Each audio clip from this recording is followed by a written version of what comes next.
So I guess we better start the show because it looks like we haven't got a respawn this week. Yeah, it seemed like he was at the airport, and I have no On idea. The airplane. I have no idea from where to where, because again, this is all privileged information that we are not privileged to know. Yeah. So I have no idea if this is a 1 hour flight, a 5 hour flight, somewhere in between, presumably from point A to point B. But yeah, don't know where point A is. Point B presumably is the lovely land of Florida town. So he'll maybe be joining us, maybe not. I guess we'll find out. Yeah. We don't know, dear listener, and neither do you. And that's the fun of this. Every week, a new and exciting experience. So I'm going to roll the title so we can talk about some Destiny. Suppose we shall. Welcome to Two Titans and a Hunter, a Destiny 2 podcast. Dedicated in bringing you all the latest information, news, and opinions.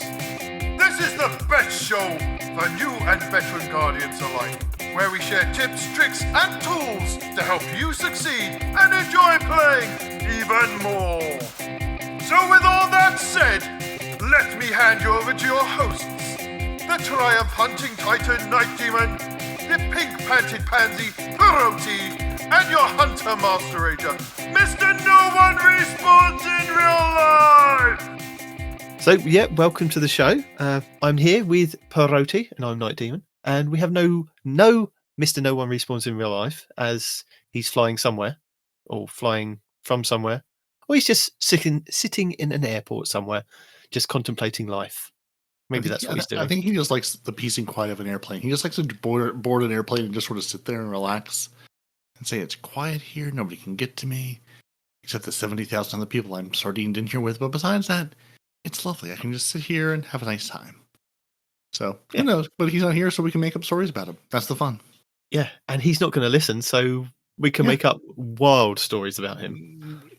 In fact, dear listener, you can send him messages and tell him we said all sorts of things.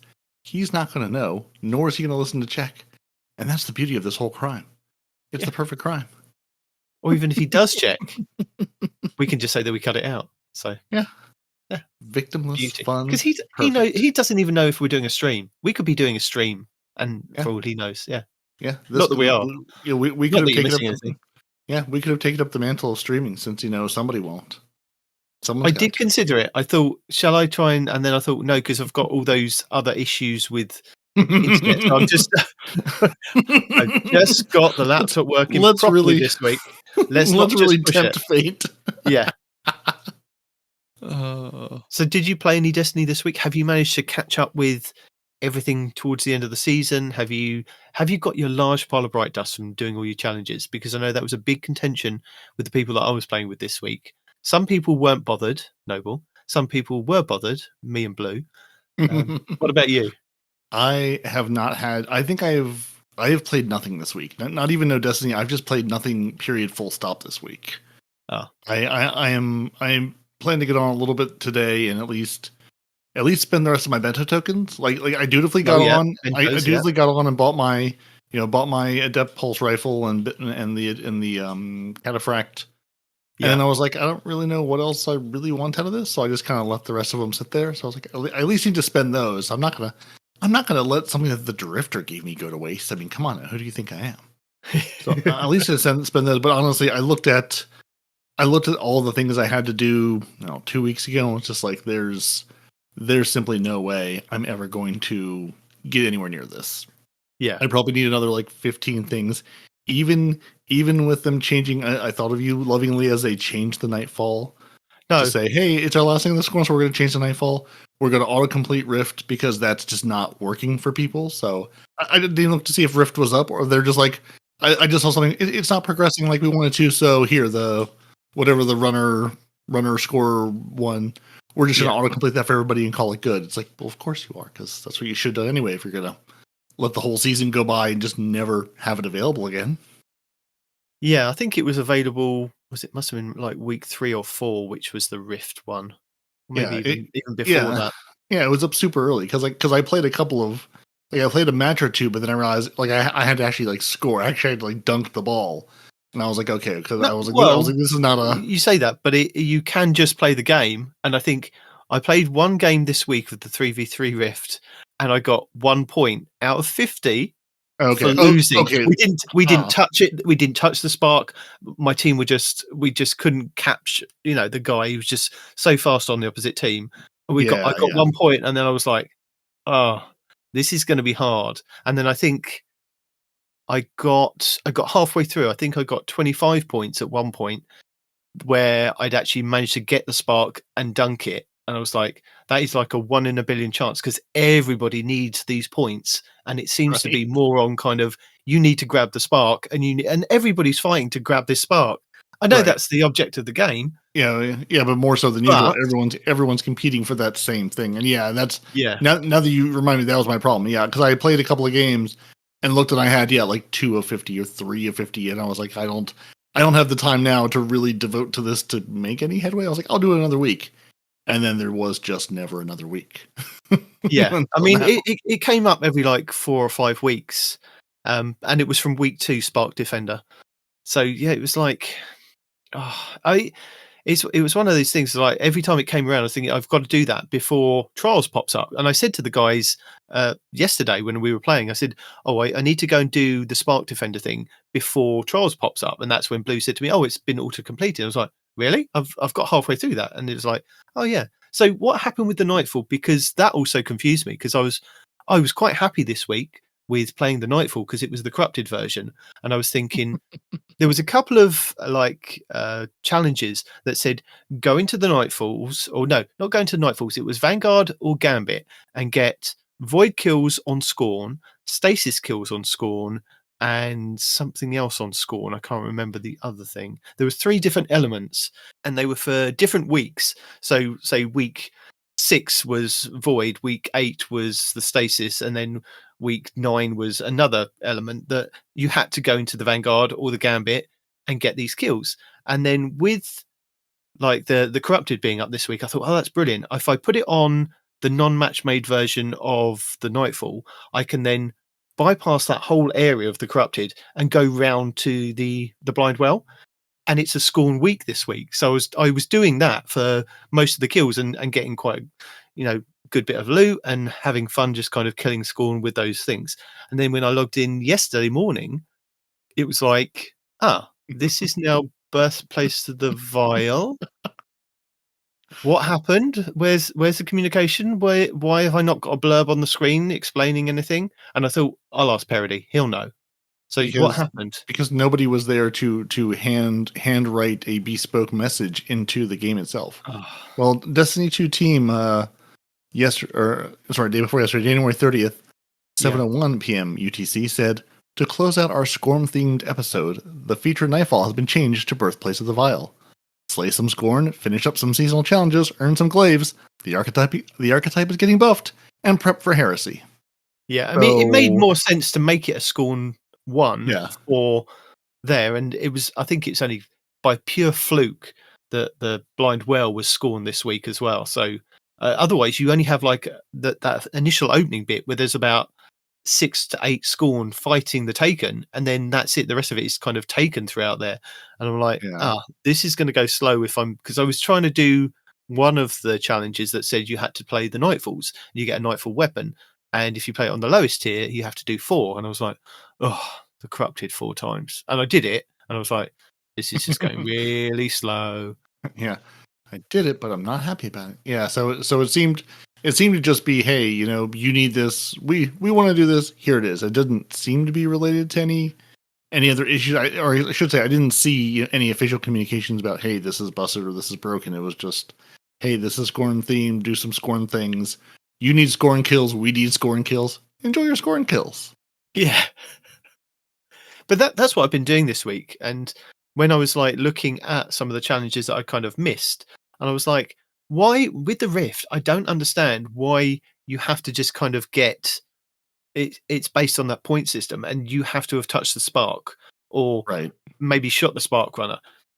Can't it just be play 3 Rift games? Just any 3 Rift games, and that's it. People would be happy about that. No? Yeah. I mean, at least it was 3v3 Rift, which I guess could be better than 6v6, and you're just competing with even more people to do the same thing. But Yeah, I mean it's just part of the long line of us Guardians fighting other Guardians to try to get objectives done in game modes that we're playing. Yeah. I mean that's a tale as old as Destiny. It's like, oh, go do this. What are you all trying to do? Oh, you're all trying to do the same thing.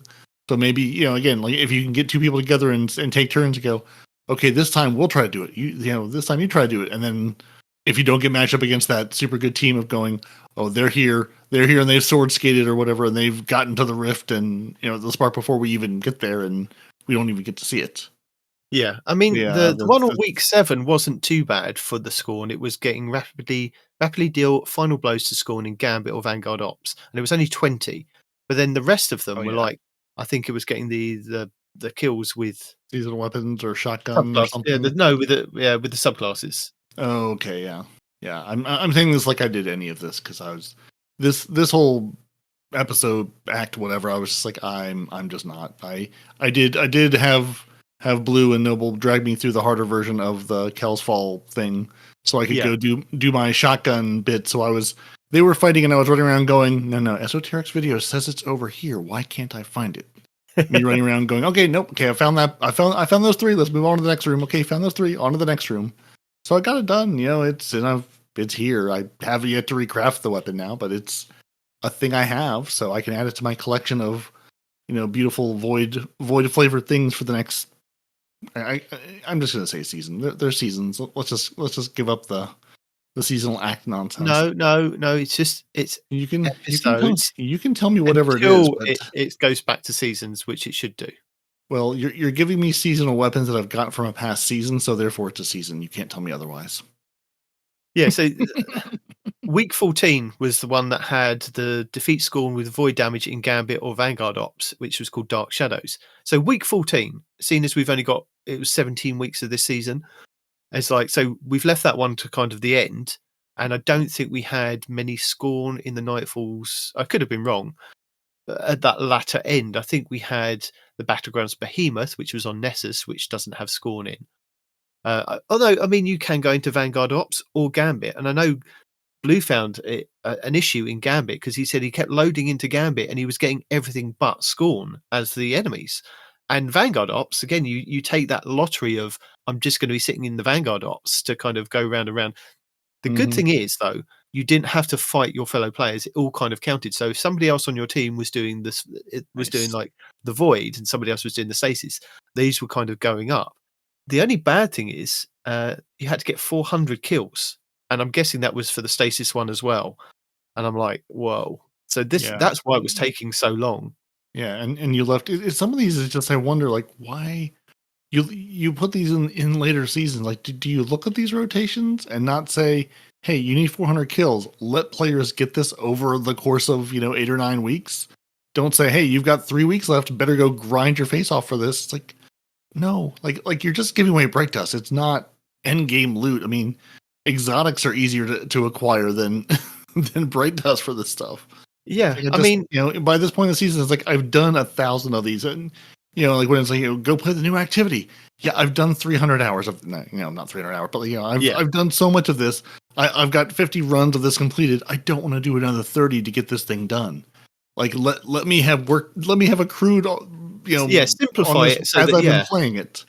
Yeah, and like I do have 300 hours in. It's like we've already done this. We're sick of this activity. Don't say, oh no, none of that counts. Now go do it again.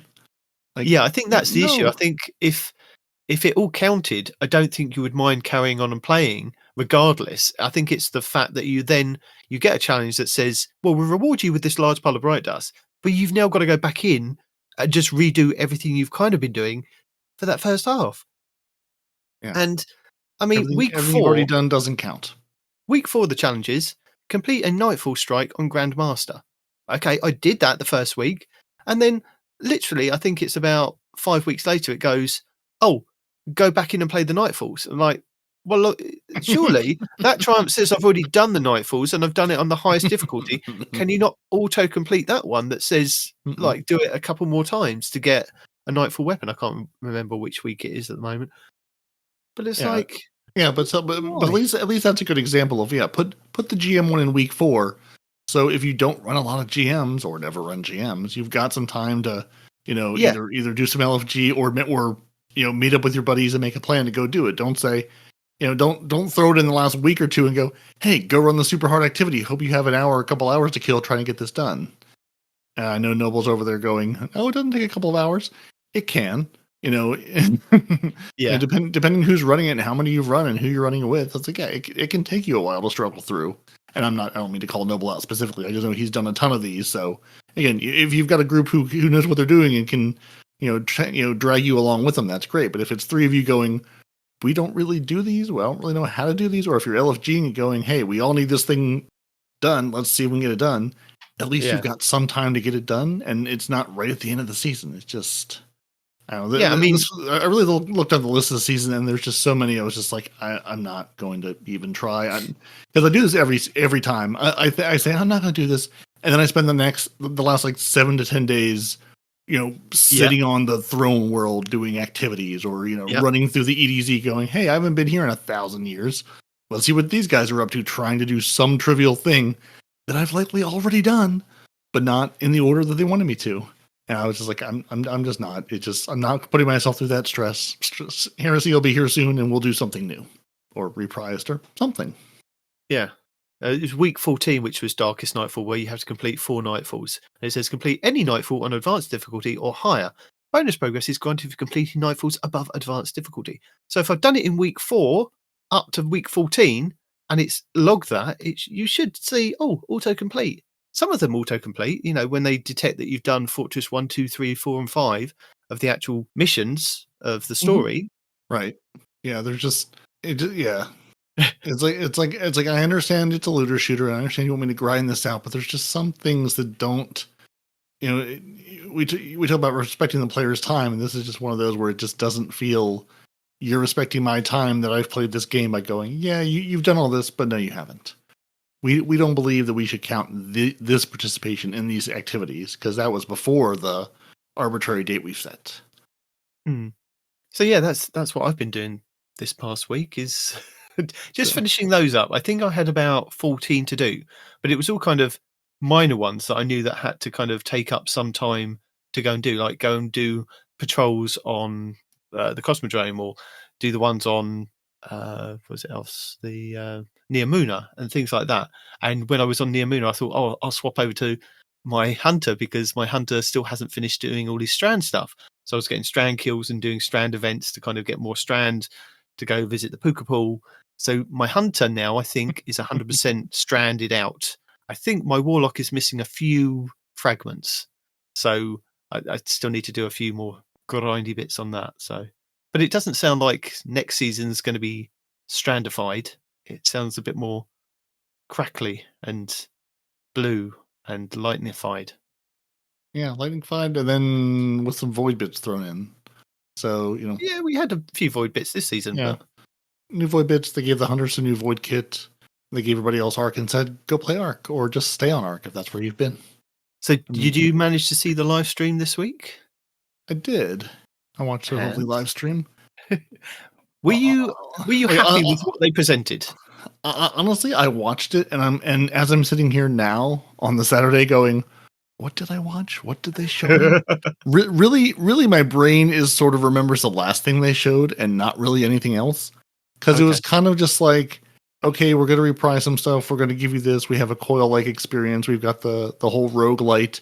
The whole roguelite coil activity is going to be really interesting with the no health regen of you having to go in and you just, fighting your way through this. And of course, my first question is, okay, so if I run as a warlock, does my rift not work? Like, does this not give me back health? Is all of that turned off? No, I think all that kind of works. It's just that when you're playing the game naturally and you see, your not resilience, recovery, your recovery stat kind of kicks in and gives you back recovery going up or not. Yeah. Yeah. Because that was sort of my thing. It's like, well, that's a neat idea, but if I can still do all the things I can to heal myself, why? I don't know. It seemed like a neat idea, but I'm going, well, if I can just throw a rift down, or if I can run my Void Titan and just throw the wall down and get an overshield, my full health back. I mean, I guess it's more of a challenge, honestly. So some of the arc builds I've been playing with anyway already have like even my recovery stats being high I still don't feel like I get health back very quickly. So I'm like, I've been doing this for a while now. This just feels normal. I don't know what's new about this. I don't know. I think it's interesting, and I want to be optimistic about it. But it really, I mean, they're really leaning hard into the whole coil, like, run this in circles activity. Just, hey, you enjoy this? Do it again. Now run it again. Now go again. Now do it this way, but harder. Yeah. I'm curious to see how the whole roguelike thing works out in a Destiny style. And hoping that it's not just more Contest of the Elders / Battlegrounds. But that sort of feels like what it's going to be. Yeah, possibly. I mean, yeah, to give you some context, if you didn't see the live stream this week, we had a live stream from Bungie, and they went over what the activity is going to be for the main part of Act 1. So it sounds like what we're going to get is we're going to return to the Dreadnought from Destiny 1. And sort of Destiny 2. If you visited Oryx's throne world and defeated Oryx, the Taken King, you kind of know what the Dreadnought looks like. But it looks like, it sounds like, we're going to get the kind of the full patrol zone area of the Dreadnought again in Destiny 2, it's huge. If they bring back the whole kind of patrol area, there's so many places to kind of go and look around and explore. So you've got that, and we're going to be tasked with trying to find this missing echo, because apparently it's missing on the Dreadnought. And initially I thought, because they were saying that Commander Sloane, who was on Titan, the last time that we spoke to Sloane, she was stuck on Titan and she'd been taken-ified in Season of the Deep. From what they were saying, Commander Sloane's going to be one of your access points. I was thinking, okay, the Dreadnought was now kind of crashed on Titan, and from some of the artwork that we can see, it looks like I can't remember the name of the space whaley thing that we were talking to with the big eye in that season. That kind of that thing had kind of come back again and wrapped itself around the Dreadnought, looking at the key art for it. And I was thinking, oh, maybe that is actually what happens at some point. Maybe it does crash into Titan. But we're going to get this new activity called the Nether, and there's going to be 3 versions of it. There's going to be like a normal kind of patrol version where you can kind of just go and explore. You can do it solo, or you could take in your fire team. But there's still going to be similar things to like where if you're exploring the Pale Heart, there will be kind of modifiers and enemy types and things all kind of happening in these patrol zones that you can still kind of interact with and fight with, like many of the places that we kind of have as patrol zones. But it sounds like this is going to be a bit more of an interactive patrol zone, whereas other patrol zones you can kind of just drive around and do different things, or just sit around if you want to. But this sounds a bit more like, if you go there, you are going to have to fight, no matter whether if you're a solo player or you're actually in a fire team. There's going to be something involved with you guys kind of defeating enemies and moving around the Dreadnought. And then you've also got the other 2 modes, which are a match-made mode, which is baseline advanced difficulty, and an expert version. They don't say that the match-made version is also going to be available in the expert version, because some of the things that we've had in the past couple of episodes have been match-made with like the higher difficulties, and some haven't. So until they kind of say that, or we get them and we find out, we don't know. So yeah, that's what it is. It's go to the Dreadnought and explore, basically, for this first act. I wonder what we're going to be getting for Act 2 and 3. Do you think that they might bring back... I can't remember the name of the... There was a activity that we had on the Dreadnought that took place at the opening of the raid, and you could put in little ruins. And would you put in ruins? I can't remember if you put in ruins. I think you did, in the little statues leading up to the area. And that kind of gave you different bosses that you could fight. Maybe they'll bring that back as part of the Dreadnought. Court of Oryx, that's what it was called, wasn't it? Court of Oryx. Okay, I was Yes. trying to remember. I'm sitting here going, I remember this, but I don't remember it. Yeah, that's right. Yeah, you put the little... Yeah, very similar to the blind well concept. You put something in and then it spawns a different boss or different difficulty. Yeah, so I'm not saying that's coming back. I'm just hypothetically what could be arriving with maybe Act 2 or 3, because it's already there.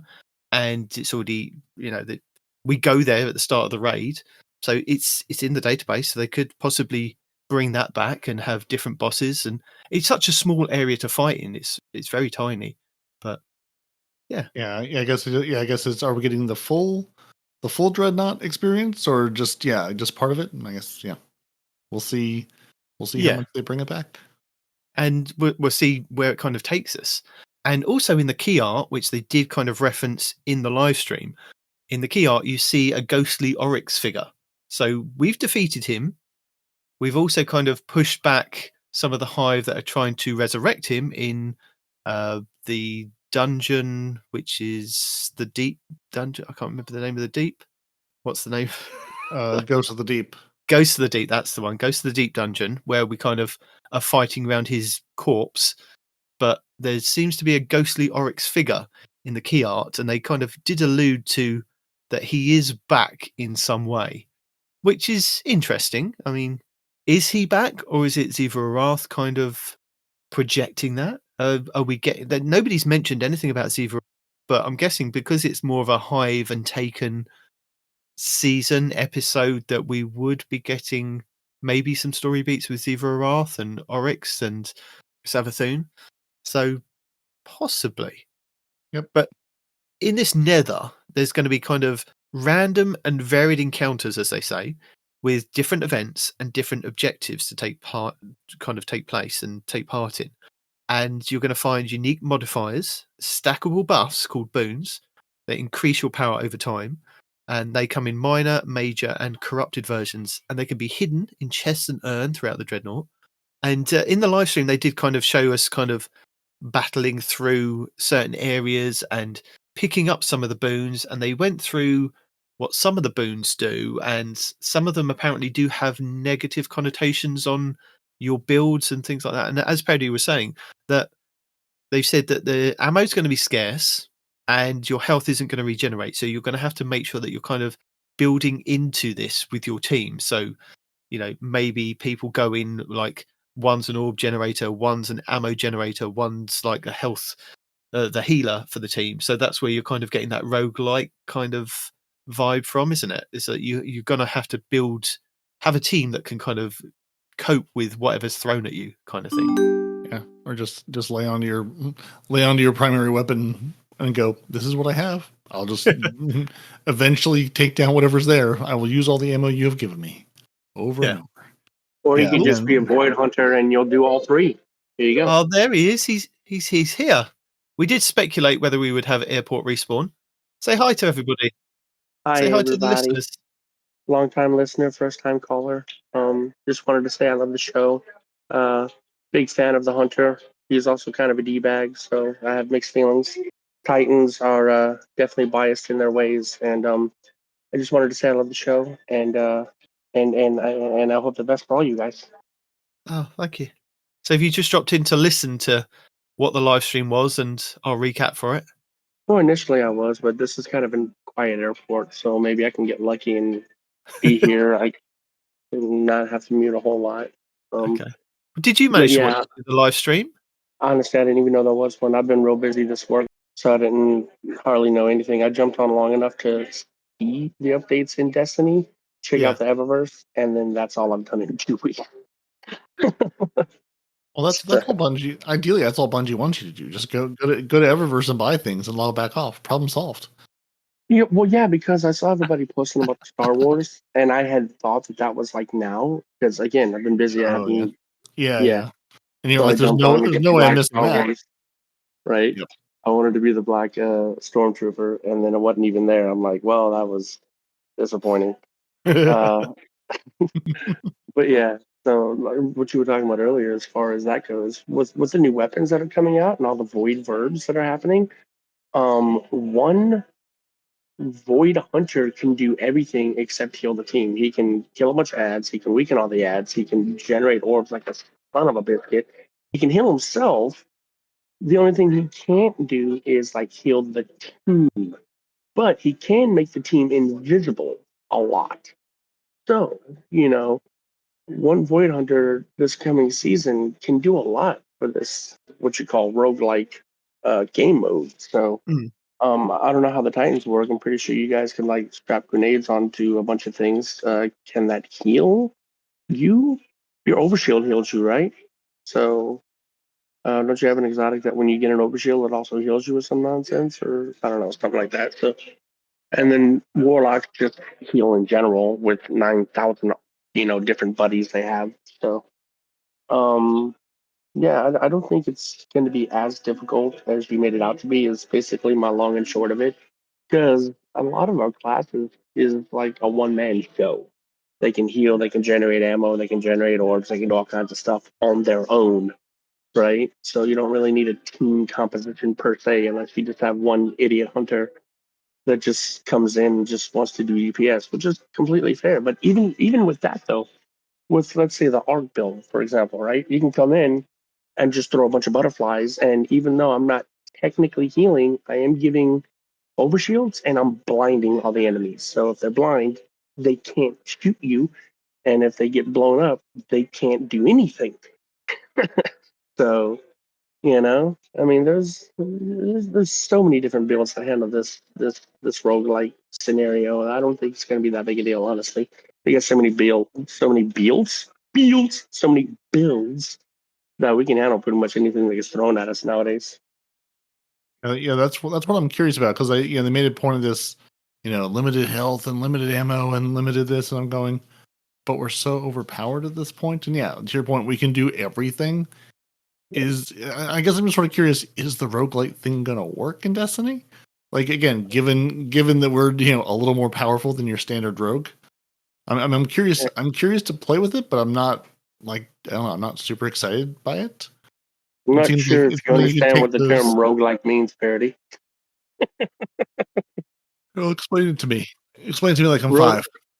A roguelike is a game where your character comes into a state that's randomized. Either your character gets randomized abilities every run, or where you're going into is randomized every run. So but that doesn't sound like that's what they're giving us. It's basically we're going to put you in a.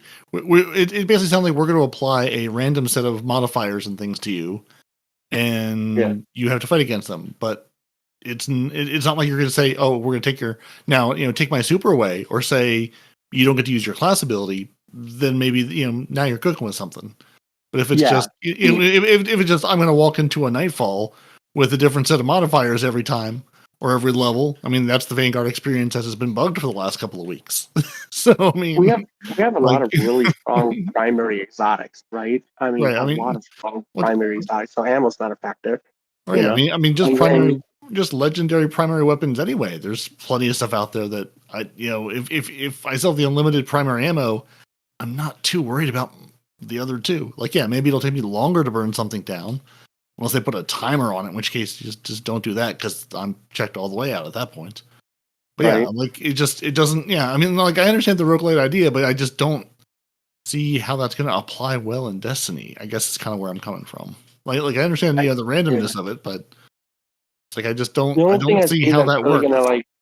The only thing that I see that's really gonna hit players hard is if they start to affect our abilities, right? Like, oh yeah, your ability cooldown is increased by 300% unless you, I don't know, pick up a gambit token off the ground from an enemy you've killed or something, right? If they start doing things like that, then it's gonna suck. But outside of the realm of them actually messing with the cooldowns for our abilities, I don't see it being that big a deal, honestly. Yeah. I mean, we'll have to see what else they've got cooked up, but it didn't. It sounded, sort of like we're going to do our Destiny flavored version of a roguelike, and it's going to be kind of, I don't know. I feel like they've been doing the, just like the quote vampire, mission we have now for the shotgun. It's like, yeah, kind of, but it's really just another Destiny thing that sort of has a new coat of paint on it. And I'm wondering if this is just bad taste in your mouth. well, I mean, I'm looking at this and I'm going, is this just going to be the coil on the Dreadnought? Like, is that basically what this is? Because that's kind of what it sounds like. Yeah, it was fun to a point, but like, I've played the coil. Like, I'm not excited to play the coil on a new location. Yeah. Well, I mean, the coil didn't have random modifiers, did it? Yes. Yeah. Did? Oh, well, there you go. Yeah, it's definitely cool. Yeah, I mean, it's sort of an evolution of the deep, or like where you started and you pick one of the 2 modifiers to go into and run through the levels of the deep, and then the coil give us some other random modifiers. So this is just sort of the evolution of that. Of well, now we're going to go full roguelike, and we're going to make it different or more challenging modifiers. And yeah, I mean, I mean, I'm still going to play it. I'm still here. I'm still a Destiny player, going to try it out. But it's just, I just worry to be like, well, that was fun to do twice, and now I've done it, and now I have to do it 6,000 more times for all my bright dusts and all my seasonal everythings. And well, that's my next question. What kind of seasonal stuff is it going to be there? Is it going to be weapons that we can get only from that activity? Yes. There's going to be activity-specific weapons. Okay, well, that does make a big difference. So, what do you think, Deep? Are you interested in it? Since we've sort of, well, I've moaned about it. Respawn wants some weapons out of it. What are you looking for? I think, I mean, it's going to be the same kind of thing, isn't it? It's is it just me, or does he not sound very excited about this? Well, no. Listen, right. No. I'm excited to go back to the Dreadnought. I'm excited for a new thing to do, and I'm excited about some of the weapons. I'm excited about some of the reprise weapons coming back. Also excited about the story implications for how kind of possibly Oryx is coming back and going into, or they said that this was going to be like the prologue for the New Frontiers kind of thing and the end of the Light and Dark saga. Oh, we ended the Light and Dark saga. No, it's over. No, it's over. We are the Light and Dark now. Yeah. We're rainbows. I am excited about it. Just I don't know what else to say. It's just I'm excited. So, you don't sound excited, though. You sound really dejected. You sound like you're trying to justify why you should be excited. And I'm not trying to put you down, right? Because I want to know your opinion. And you keep saying, "Oh, I'm excited about this and this and this and this and this and this." Yeah. But you're not putting anything on the other end of that equation. You're not putting anything on the other end of the but, right? It's like you're upset about something, but you don't know why you're upset. Destiny has given him more destiny, and he's pleased with his more destiny. Please and thank you. And he can look like a stormtrooper while he does it. Yes, I will. Are you really going to be the white one, though? Really? No. Listen, right. I mean, they're not going to stay the color white. I mean, like I said, that warlock is going to look incredible in plaid. The moment I get that armor, I'm putting that Highlander shader on it, and he's going to be a stormtrooper in pajamas, and it's going to be incredible. Yeah. So again, also on the live stream reveal, they revealed their latest collaboration with Lucasfilm is going to be Star Wars. It's going to be like Imperial armor sets for the different classes. So you've got the Covert Ranger set for the Hunters, inspired by the Elite Death Troopers. You've got the Royal Protector set for the Warlocks, it's inspired by the Royal Guards, those red ones. And the Shock Enforcers for the Titans, which is inspired by the classic Stormtroopers. And when I saw this, I'm like, I've got to get every single set. But I know for my Titan, from now on, I'm just going to be a Stormtrooper. And each Stormtrooper is going to have a different color for the different builds. Although I was thinking, because this season is now kind of more arc-centric, do I put the Insurmountable Skullfort on? Because if I put that on, I then don't look like the Stormtrooper. I need the helmet. So I need to have exotics that also enhance my build, or I just go as a Stormtrooper. I don't know what to... I'm in a quandary about kind of builds and how I'm going to look. My fashion is... I think I can probably get away with my Hoarfrost Sea chest piece for the Stormtrooper. Well, is there not like an exotic ornament for the Insurmountable that can kind of go with the theme? I know the base for Insurmountable. No, I can't look like a Stormtrooper. No. The Insurmountable Skullfort has those electric lights all over it. That's not a Stormtrooper. You really need the Stormtrooper helmet. Yeah. Any other armor piece you could put on, I think it'd be fine. But if you take the helmet off, you're kind of not a Stormtrooper anymore. I think we also need your melee, though, right? That's what gives your melee back. Yes. We also need to address this with Bungie. Bungie, it's now got to the point with Transmog and all these different sets that you're kind of going with. Please, can we transmog or just cover up? If I want to wear the Insurmountable Skullfort, but then I want to be a Stormtrooper to everybody else in the lobby, I need that to be the case. I don't mind you putting up a big blurb saying they are wearing the insurmountable Skullfort, but they look like a stormtrooper from head to toe. I Yeah. don't mind, but Or just it defeats the whole purpose of getting that set. right. Or again, Bungie's always said, we want to make sure in PvP people know what exotics you're wearing. When I load into Iron Banner, put on the silly, blinky helmet, but the rest of the time, if I'm in a PvE activity, let me look like a full stormtrooper, exotic or no. Doesn't matter. Nothing matters. No, well, nothing really does matter, but I need to look like a stormtrooper. Yeah, that's all. That's all that matters. And it's kind of a shame almost that Bungie dropped this at the end, because that's all anyone's going to remember is I can look like a stormtrooper. I can get my Star Wars set. There's I know they showed off the Death Star Ghost, and I can't remember what. I know they showed off something or alluded to something else, but yeah. Well, that's all we need to know. Us. We were saying about how they missed an opportunity for the speeder bike. Because the Thrall's already a speeder bike, and they missed that opportunity, right? Well, you don't know if they've missed that opportunity because they haven't revealed it. When they revealed some of the other sets that we've had, like the Mass Effect sets or like the Witcher sets, they've come with extra things. So they've come with sparrows, they've come with ghosts, they've come with ships. Now, in the background to the art for the Star Wars promotion is a TIE fighter. Now I'm going to be torn between wearing or having a TIE fighter and the Ecto-1. So in my mind now, I'm thinking Ecto-1 is going to be for when it's Halloween, and then the rest of the year is going to be a TIE fighter. Also in different colours. Which TIE fighter is this? I Is have it the thrown classic so much eight-looking silver one? at my screen. It's not sticking at the moment because it's obviously not out. But silver is going to be thrown. There's going to be gold, silver, and bronze. Angry Wives. Yep. No, we don't. No, we don't say anything about upgrading anything to do with Destiny. We'd be quiet about things like that. We would never mention such things. This is for the greater good. Very nice. But the TIE fighter, is it the classic H-shaped one, or Yes, is it it one of looks the like other? it. It is. Okay. It looks like it. Interesting. I didn't even think that would be a question for you, because if you're going to be a stormtrooper, you have to drive the TIE fighter, And right? I have to have the ghost. I have to have everything. Yes, I know. Obviously. I don't know what else to do. It comes as a set. There simply is no other option. Yeah. So there's new content coming out, and there's Star Wars. So really, just listen to the last part of that.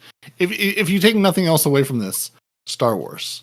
Day one release, gonna require your silver, gotta give them real money. But yeah, like in 3 days time as we record this, tomorrow-ish as you hear this, it'll be out. It's not even one of those, we have to wait for, sometime in Act 3, it's gonna be, no. Day one, they're like, here, give us your money. You don't need it, we need it, just give it to us. And then you can be Star Wars, and then everybody is will it be happy. silver only? You can't get the armor it's going set. to be silver only for now, because if you look at it, we've only just had, I believe it was the Witcher set or some other set that's just come into the Eververse over Christmas that was for Bright Dust, but it's been like That's a whole crazy. 2 years since we had that as a silver set. So it is a possibility within 2 years you might be able to use Bright Dust to purchase these sets individually. You have to get them individually. And again, I think they also had the ghost shells, the sparrows, and the ships for whatever that set was. I think it was the Witcher set. I vaguely remember when we were doing the Eververse videos when it was coming up, I was like, well, I swear this was an old silver set that, a year and a half, 2 years ago was only available for silver. So can you get it one day? Probably. Yeah. Might that day come and go many years from now? Yes. But you could be a stormtrooper by this time next week. I really do want to be a stormtrooper, but at the same time, do I really want to give... You're an elite death trooper. Money? You're an elite death trooper. You're I know. But the best part is you no longer can take any credit or blame for missing your shots. The moment you put that armor on, you're no longer held responsible for DPS. You just shoot in the direction of the enemy. Because, what are you going to do? I mean, I'm a stormtrooper. I'm not here to be good. I'm here to shoot Well, you towards the are a enemy and look good. stormtrooper, which is why you need the skull forward, because you're not going to hit your shots. You need to punch things. No, stormtroopers don't punch. We shoot poorly. We fire a lot of bullets toward the enemy and hope for the best. Jesus, that's going to be lit in PvP. But no, what I'm saying is, like, after the dragon debacle that Bungie did to us, I'm still real jaded about giving them money. I haven't spent silver on them in quite a while, and I'm. But you like, will now because stormtroopers. I don't know, man. I don't know. Stormtroopers. That's why they said Stormtroopers. Star Wars. Star Wars. What if here's $5? Go see a Star Wars. Here you go. Here it is. Right It's here. not $5, so it's probably going to be more like $20. It's not $5. That was Arrested Development. 2000. Probably like $30. Yeah. How much is 2,000 silver for you guys? Because it works out to be about it's like £60 here. What, Yeah, 60 pounds? 16. That's Yeah, it's about $20 here. Yeah. That's how much it'll be per set then. Because looking at the Eververse store when I did at the beginning of this week for the sets. That's just the armor set, though. We're not talking about. Oh, no. Yeah, you still have the Ghost. You still have the TIE Fighter. I know. You still have potentially a Sparrow. You have potentially a bundle set with colors in it. Not colors. That's there stupid. Should be They've backed me into a corner, Respawn. I know. They're holding him down and they're beating him about the head and neck, saying we're gonna take all your lunch money, every last bit of it, and we're gonna take it this week. We may even release stuff next week, and we're gonna take it then too. There's gonna be a special armor set where you can be either Luke or Darth Vader, and it's gonna be its own bundle, and it's gonna be 4,000 silver. No, they won't go that far. They're gonna release a Ghost that will be Yoda or Slimer, depending on the season. It'll just morph back. I would absolutely be Yoda, especially with the smaller hitbox in PvP. Absolutely. Oh dear, I hate them. I hate them for doing this to me. I'm gonna need a Ghost to be Yoda, and I'm gonna need Yoda just to talk me through activities. I'm just gonna need his guidance, just chattering in my ear as I play things. Can you imagine all the voice lines the voice actor would have to do for that? Guardian, Destiny, this is yours, or however the hell he talks. No, you could do that. We'll employ you. That sounds fantastic. I see no problem with this. Yeah. So I know, as you alluded to your new aspect for your Void Hunters on the prowl. So we also have the Ionic Sentry for the Warlocks, which gives you your another arc buddy, which when you throw it out, it initially blinds everybody and then it kind of sparks out. And we did see that in the gameplay reveal.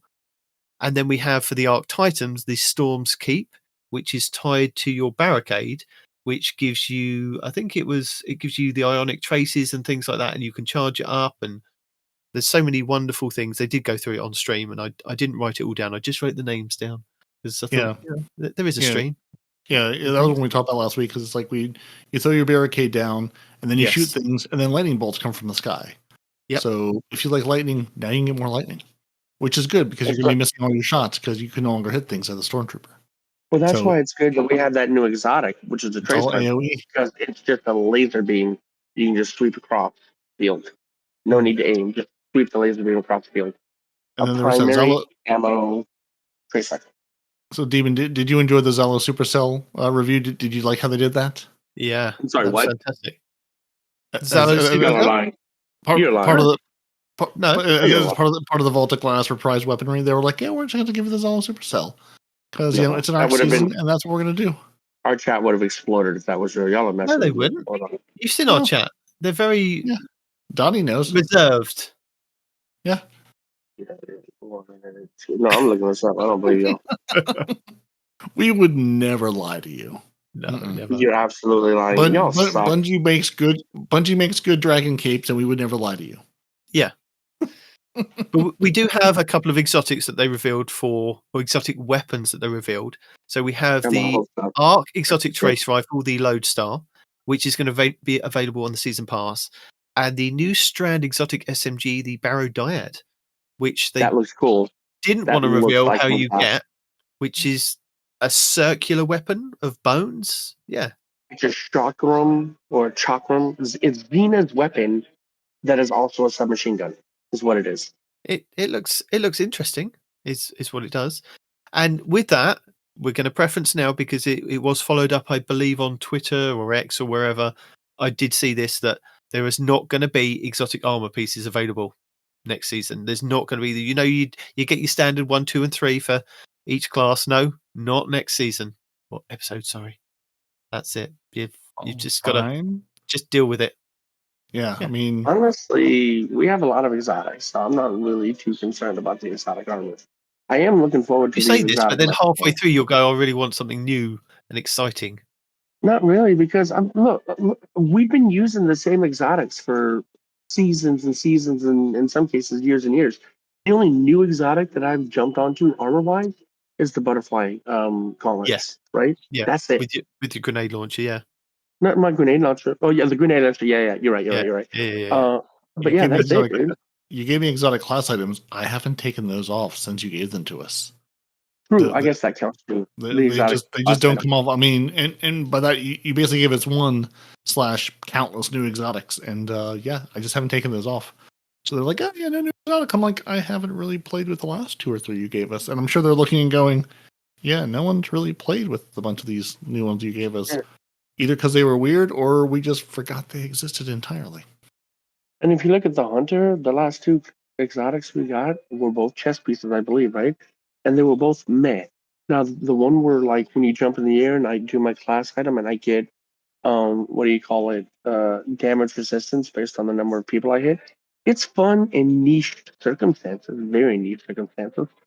But if I'm gonna go in with arc, I'm absolutely going with the butterflies and the grenade launcher. There's just no way around it. It's just such a good build, you know.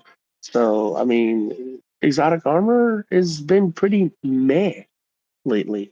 Now the weapons, they're doing a really good job with the weapons, and especially with the submachine gun that's going to be regenerating its own ammo. At least on paper, the primary weapon, the primary ammo trace rifle sounds like it's going to be fun. You know, infinite trace rifle ammo, and when you sight in, it turns into. It sounds like a pulse rifle, like a 3-round burst. Yeah. Can you imagine putting that on the warlock with that helmet that just looks ridiculous? Exactly, and it increases ionic traces, I believe it said, and it also generates that new verb which brings down lightning bolts. I mean, that sounds pretty good on paper, at least. You know? Yeah, a warlock with cenotaph mask, which steadily reloads a portion of your equipped trace rifle magazine from reserves. So that's going to be tasty. That's what my immediate thought was when I saw that. I thought that's going to be good on the warlock. But then we've got wearing that helmet. Doesn't that also have like a party buff too? Like if the warlock wears that helmet, he does something for the party too, doesn't he? Like drop heavy or special or some shenanigans. Special ammo is generated for you, and heavy ammo for your allies. There it is. Right there. Decent. So you could be using primary ammo to be generating your special ammo and heavy ammo for your team. That's pretty broken. Yeah. Well, this new event sounds like it's going to be broken in a way of you're going to have to build into it with your team. So, you know, let's have some over-the-top weaponry and armor pieces and builds that you can kind of lean into this and have a bit of fun. I mean, that's what I'm kind of looking forward to, is like getting in there and actually playing with friends and being able to do this and go, to as far as you can kind of go. Because I think it's not going to work too well with blueberries. I mean, sometimes it does. Sometimes I play the Prison of Elders and I play the Onslaught, and you can still do really well. But sometimes it's an absolute dumpster fire. It's just like I don't think it has to do with the blueberries themselves. I'm sorry, I don't think it has to do with the builds. It sounds like it's the blueberries not being good. Because okay, in this instance, right, you can be a prismatic warlock, for example, right, with the cenotaph helmet and this exotic trace rifle, and then if I remember correctly, but what I'm saying is that when you're an playing, buddy of each element hanging around at all times, it helps when there's communication and you're actually communicating with the team. I mean, you could see people generating stuff for you and doing stuff for you, but it makes more sense for the communication part of it, and you work better communicating. So that's what I'm saying. That's what I'm saying. I'm looking forward to it. I guess. We've got some new weapons for our heretical weapon set. It looks like we've got a cool sword. We've definitely got an auto rifle. We've definitely got a grenade launcher, a new version of grenade launcher. And it looks like it's either a pulse or a scout. They haven't actually told us. looks like a pulse. It has real, I don't know, pulse vibes to it. That is a pulse. Look where the magazine's at. That's pulse. Well, but it could be a fusion rifle. The way fusion rifles look sometimes. Yeah. There's only Actually, one that might be fusion a fusion rifle. rifle. Yes, Nope, there's only one fusion. There's only one fusion rifle because they're going to touch it, and it's going to take out every other fusion rifle from the game. I know, So right? we've got a new legendary strand support frame auto rifle called the Adamantite, and a new legendary arc area denial frame grenade launcher called the Psychopomp. So those are the two that they named and showed off on stream, and they kind of look like bones that are big, kind of have their flesh stripped back off them. Look really cool. And they've got some reprise weapons from Season of the Arrivals, and they showed off the high impact frame pulse rifle, Cold Denial, and the kinetic lightweight frame bow, Whispering Slab. But in the artwork in the TWAB this week, they show off the full set. So we've also got the fusion rifle, which is Hollow Words, the auto rifle, which is False Promises, and the one I'm looking forward to, because obviously you're going to be able to enhance it and make it better, is the Arc caster frame sword, the Temptation's Hook. Because I've got a really good. It looks purple. It looks void.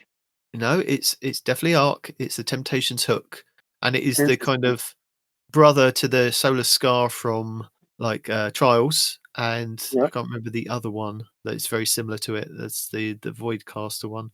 But yeah, this is the Temptation's Hook, and I've got one that has Vorpal Weapon and Relentless Strike. So I'm looking for one that maybe has a few more arc verbs on there that I can use the Relentless Strike and maybe use, because there was another one that I had.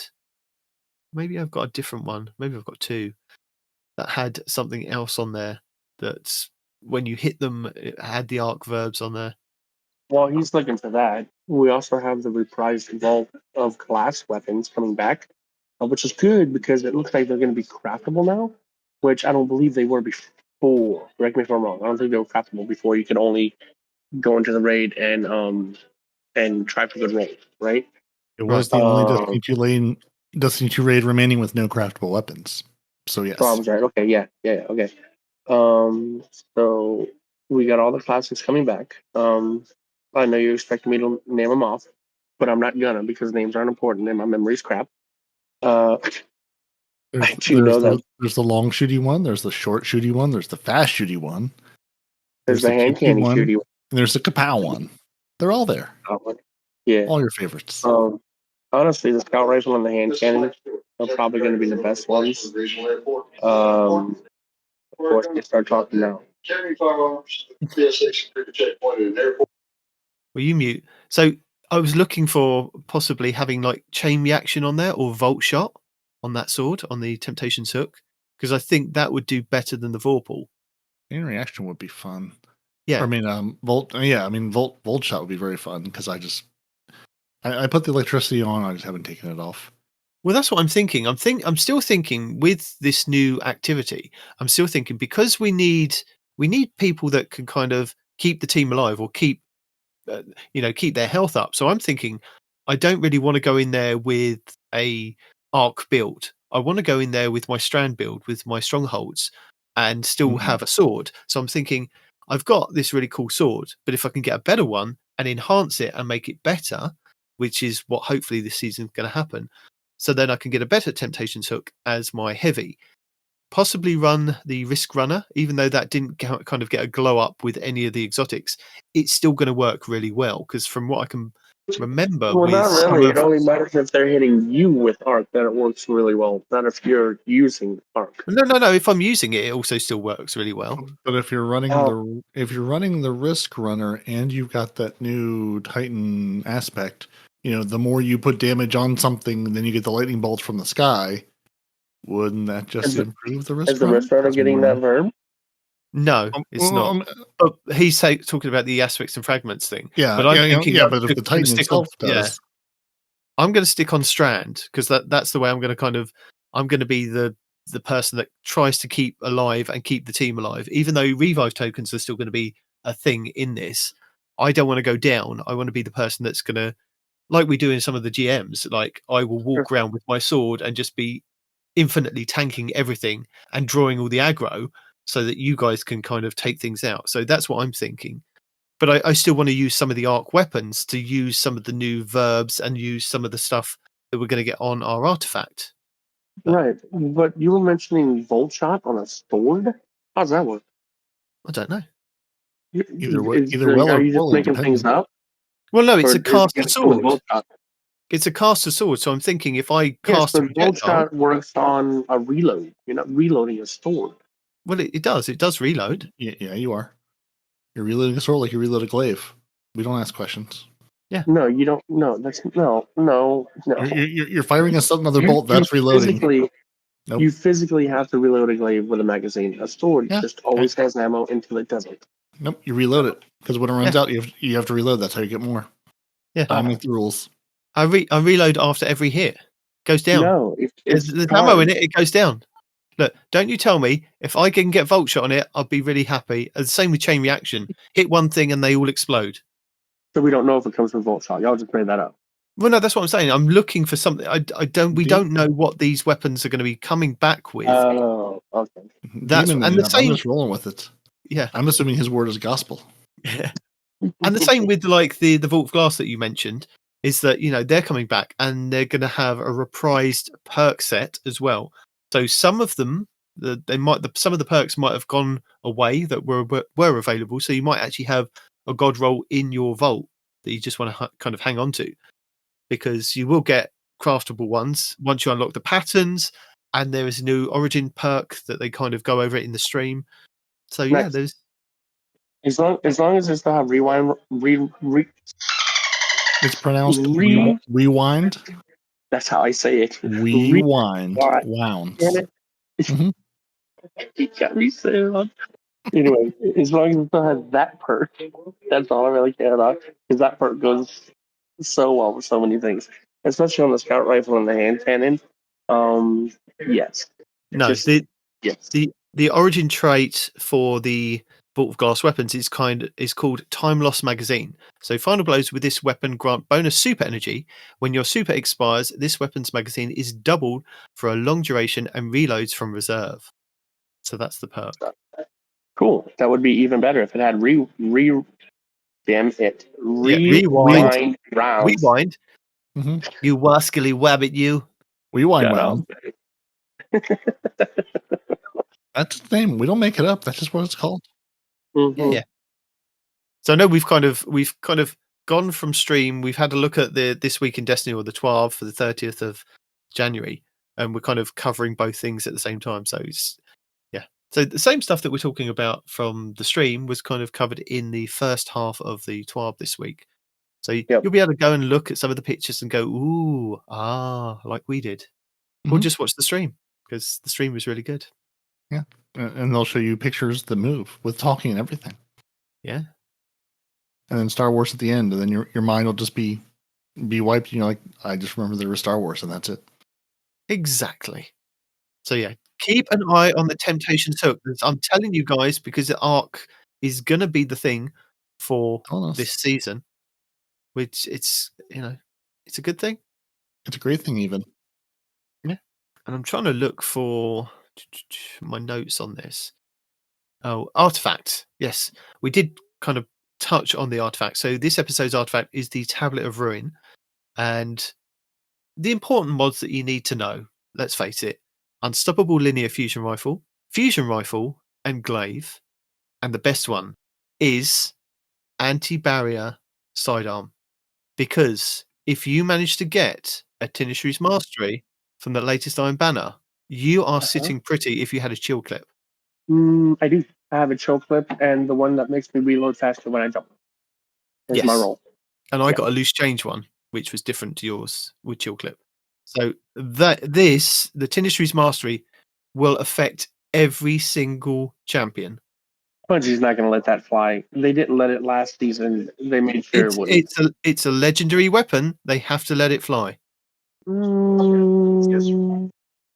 want to support you on this. I want to want it to be a thing. And that's why you will. Season they said no. Remember?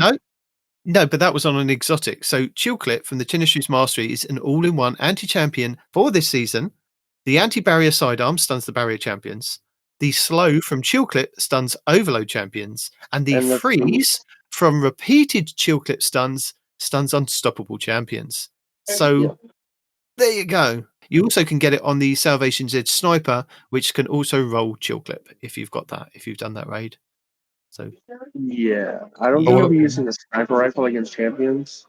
You have to assert for dominance, business. just like I've got a buzzard. I've got this buzzard in my vault with kinetic tremors and overflow.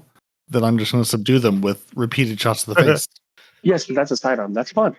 Yeah, so anti-barrier sidearm and snipers, and then overload machine guns. But if you've got a Tenestry's Mastery from Iron Banner with a chill clip, you are sitting pretty for all 3 champions. So that's what I'm thinking. I'm thinking Tenestry's Mastery in my primary slot, Risk Runner in my secondary, and then my Temptation's Hook in my third slot with my Strand build.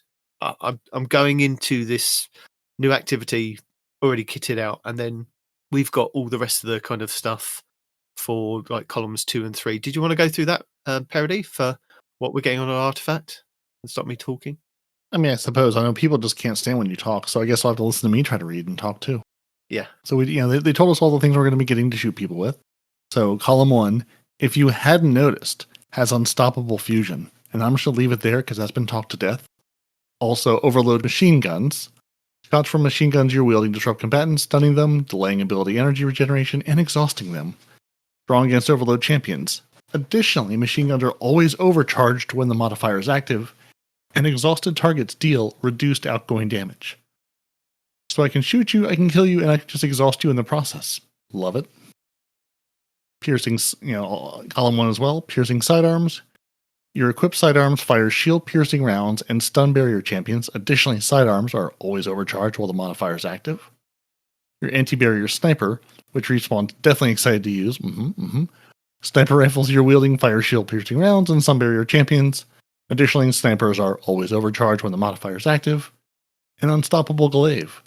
So glaives you wield fire a powerful explosive payload that stuns unshielded combatants. Strong against unstoppable champions. Additionally, glaives are always overcharged when the modifier is active. The perk will be enabled when you equip a weapon of the appropriate archetype. So there's your column 1 perks. Column 2 is our overclock and load.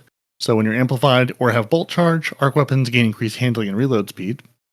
Deep alchemy. Weapons with the subjugation origin trait gain stability and reload speed for a short duration when hitting any target. These weapons are also overcharged when the modifier is active.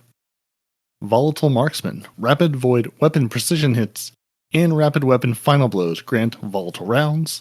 Boost. Volatile detonations grant class ability energy. Legend Incarnate. Weapons with the time lost magazine origin trait gain bonus damage. These weapons are also overcharged when the modifier is active. Unraveling Orbs. Picking up an orb of power or a tangle grants strand weapons unraveling rounds. Was column 2. Column 3, we've got Hold the Line. So while surrounded, machine guns and glaives gain increased reload speed, stability, and final blows will heal you. Dielectric. Defeating arc debuff targets grants bolt charge. Boosts rapidly defeating arc debuff targets, spawns an orb of power, and heals a small portion of your health. For King's Vestige. Defeating powerful Taken, load your weapon with Taken energy. The next time you fire, you launch 3 Taken Seeker rounds that disrupt and exhaust targets. Exhausted targets deal reduced outgoing damage. Disruptor Spike. Improves the effect of exhaust and sever, lowering a target's damage output even further. Exhausted targets deal reduced outgoing damage. Exhaust is applied by disrupting combatants or by the weapon with the Psychohack or Subjugation origin traits. And finally in column 3, Photonic Flare. Defeating an exhausted or severed target with arc damage releases a blinding burst. Exhausted targets deal reduced outgoing damage. And exhaust is applied by disrupting combatants by any weapon with the Psychohack or Subjugation origin traits. Column 4, we've got the Dreadful Finisher. Defeating a powerful combatant with your finisher spawns special ammo for you and your allies. Defeating subjugators, tormentors, or champions spawns more ammo. Maligned Harvest. Rapidly applying volatile causes your next instance of void weapon damage to create a weakening burst. Flashover. When you gain maximum bolt charge, you also become amplified. Lightning bolt deals more damage. Horde Shuttle. Damaging unraveled target with a weapon occasionally spawns a threadling. No Bell. Rapid glaive melee final blows. Grant special ammo glaives additional ammo. Blocking damage with glaives increase their melee damage to targets. That could be fun. And then finally in column 5, we've got the particle reconstruction, dealing sustained damage with fusion rifles or linear fusion rifles, partially refills the magazine from reserves and grants some bonus damage for a short duration against that target. Elemental supercharger, defeating exhausted or severed targets with weapons that match your super element gains super energy. Exhausted targets deal reduced outgoing damage, and exhaust is applied by, you guessed it, any weapon with these psychohack or subjugation origin traits. Your heavy ordnance regeneration, dealing sustained damage to targets with heavy machine gun or rocket launcher damage, grants resistance and increased grenade and melee regeneration for a short duration. And then we have defibrillating blast, stunning a champion grants maximum stacks of bolt charge, triggers the arc bolt that heals you and jolts combatants that it damages. And then finally in column 5 we have void flux, defeating weakened targets with a void weapon applies volatile to nearby targets. Powerful targets increase the radius of the explosion. That is a lot of good stuff. I mean, Void is going to be lit for hundreds in Art 2.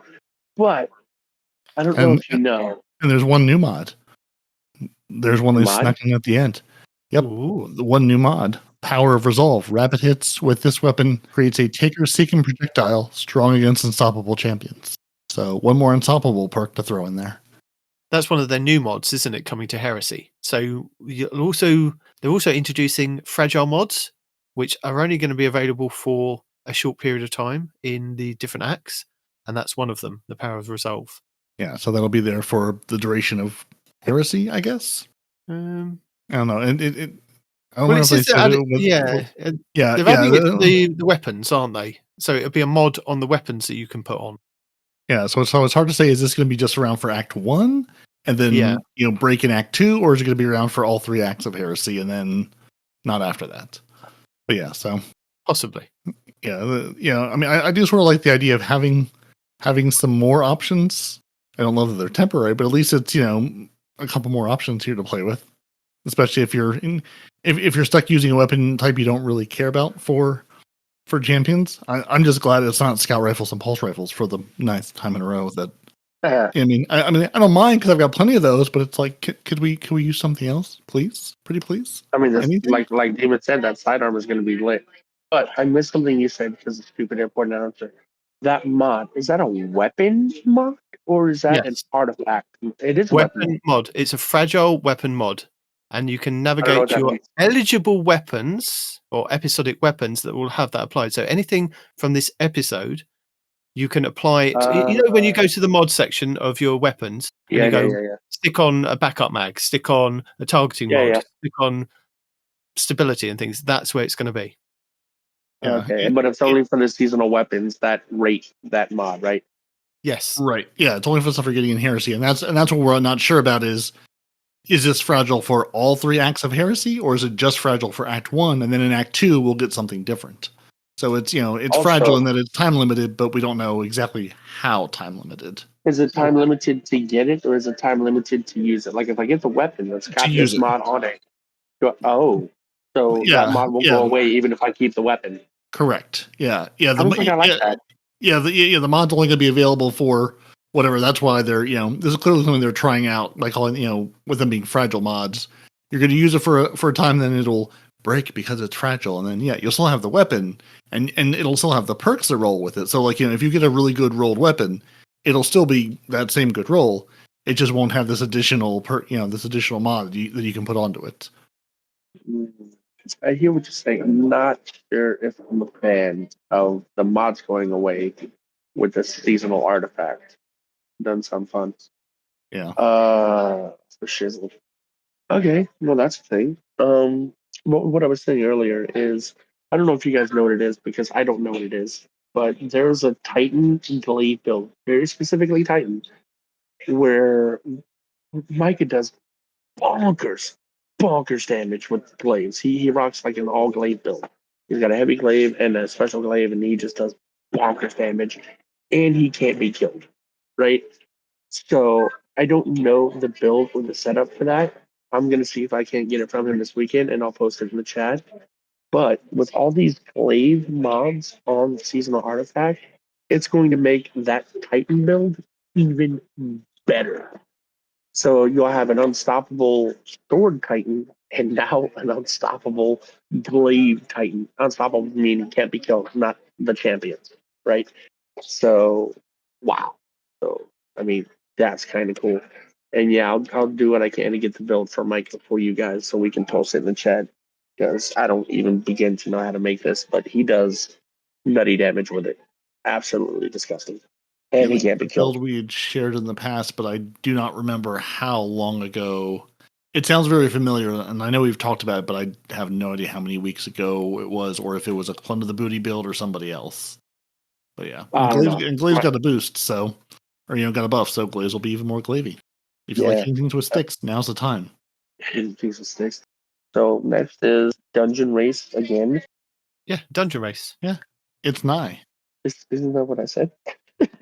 It is. Yeah. And guess what? You can watch it on TikTok because you got TikTok back. You're allowed to have TikTok. Ooh, for Daddy now. says Daddy says you can have TikTok. So for now, you can watch it on TikTok, Twitch, and YouTube. Yeah, for the time being. Yes. And if you do watch, there's a pre-show emblem, a show emblem, and a sub-gifting emblem. I don't think there's a taking part emblem. It could be. Maybe there is. Maybe there isn't. But they're only telling us about these three that are available. So for the pre-show, you've got the Trigonic Amber emblem. For the Glooming Dark emblem, you just need to watch between the February 7th at 4 p.m. and February 11th, 9 a.m. PT. And the Heretical Alhalitation emblem is the new Twitch sub drop for all opted-in Twitch channel streamers for Destiny 2 between the February 7th, 9 a.m. and March 4th. So you still have time for that one at the end there. So there you go. You've got 3 new emblems, and all you have to do is watch people play the dungeon. You're not allowed to play it, obviously, because when it goes live, you have to watch. You have to watch. You just have to watch. Nope, but you can have your 9th Oryx related one. Yeah. So we have the Dungeon Zone stream team of CB Gray and EvanF1997 who will be hosting this, which they're going to be dropping into live streams of players that are kind of participating in the dungeon races. So potentially us three could kind of do that, and they could jump in and say they're still at the beginning, they don't know what they're doing, let's skip and go to somebody else. Just saying, that's a preview. Still bad at this. Yep. Yeah, we're just going to leave it at that. So yeah. So if you tune into the pre-show, which is from 7 a.m. PT to 9 a.m. PT, that's when you get one of the emblems. So they're going to be talking for 2 hours about the dungeon race. I don't know if the game's going to be down between then. Sometimes they do put the game down, don't they? And so never know if it's going to be streaming, playing, and stuff. That's my guess is why they're doing the 2-hour pre-show. Is that's either when the game is going to be down or should be coming back online, but may not be back online.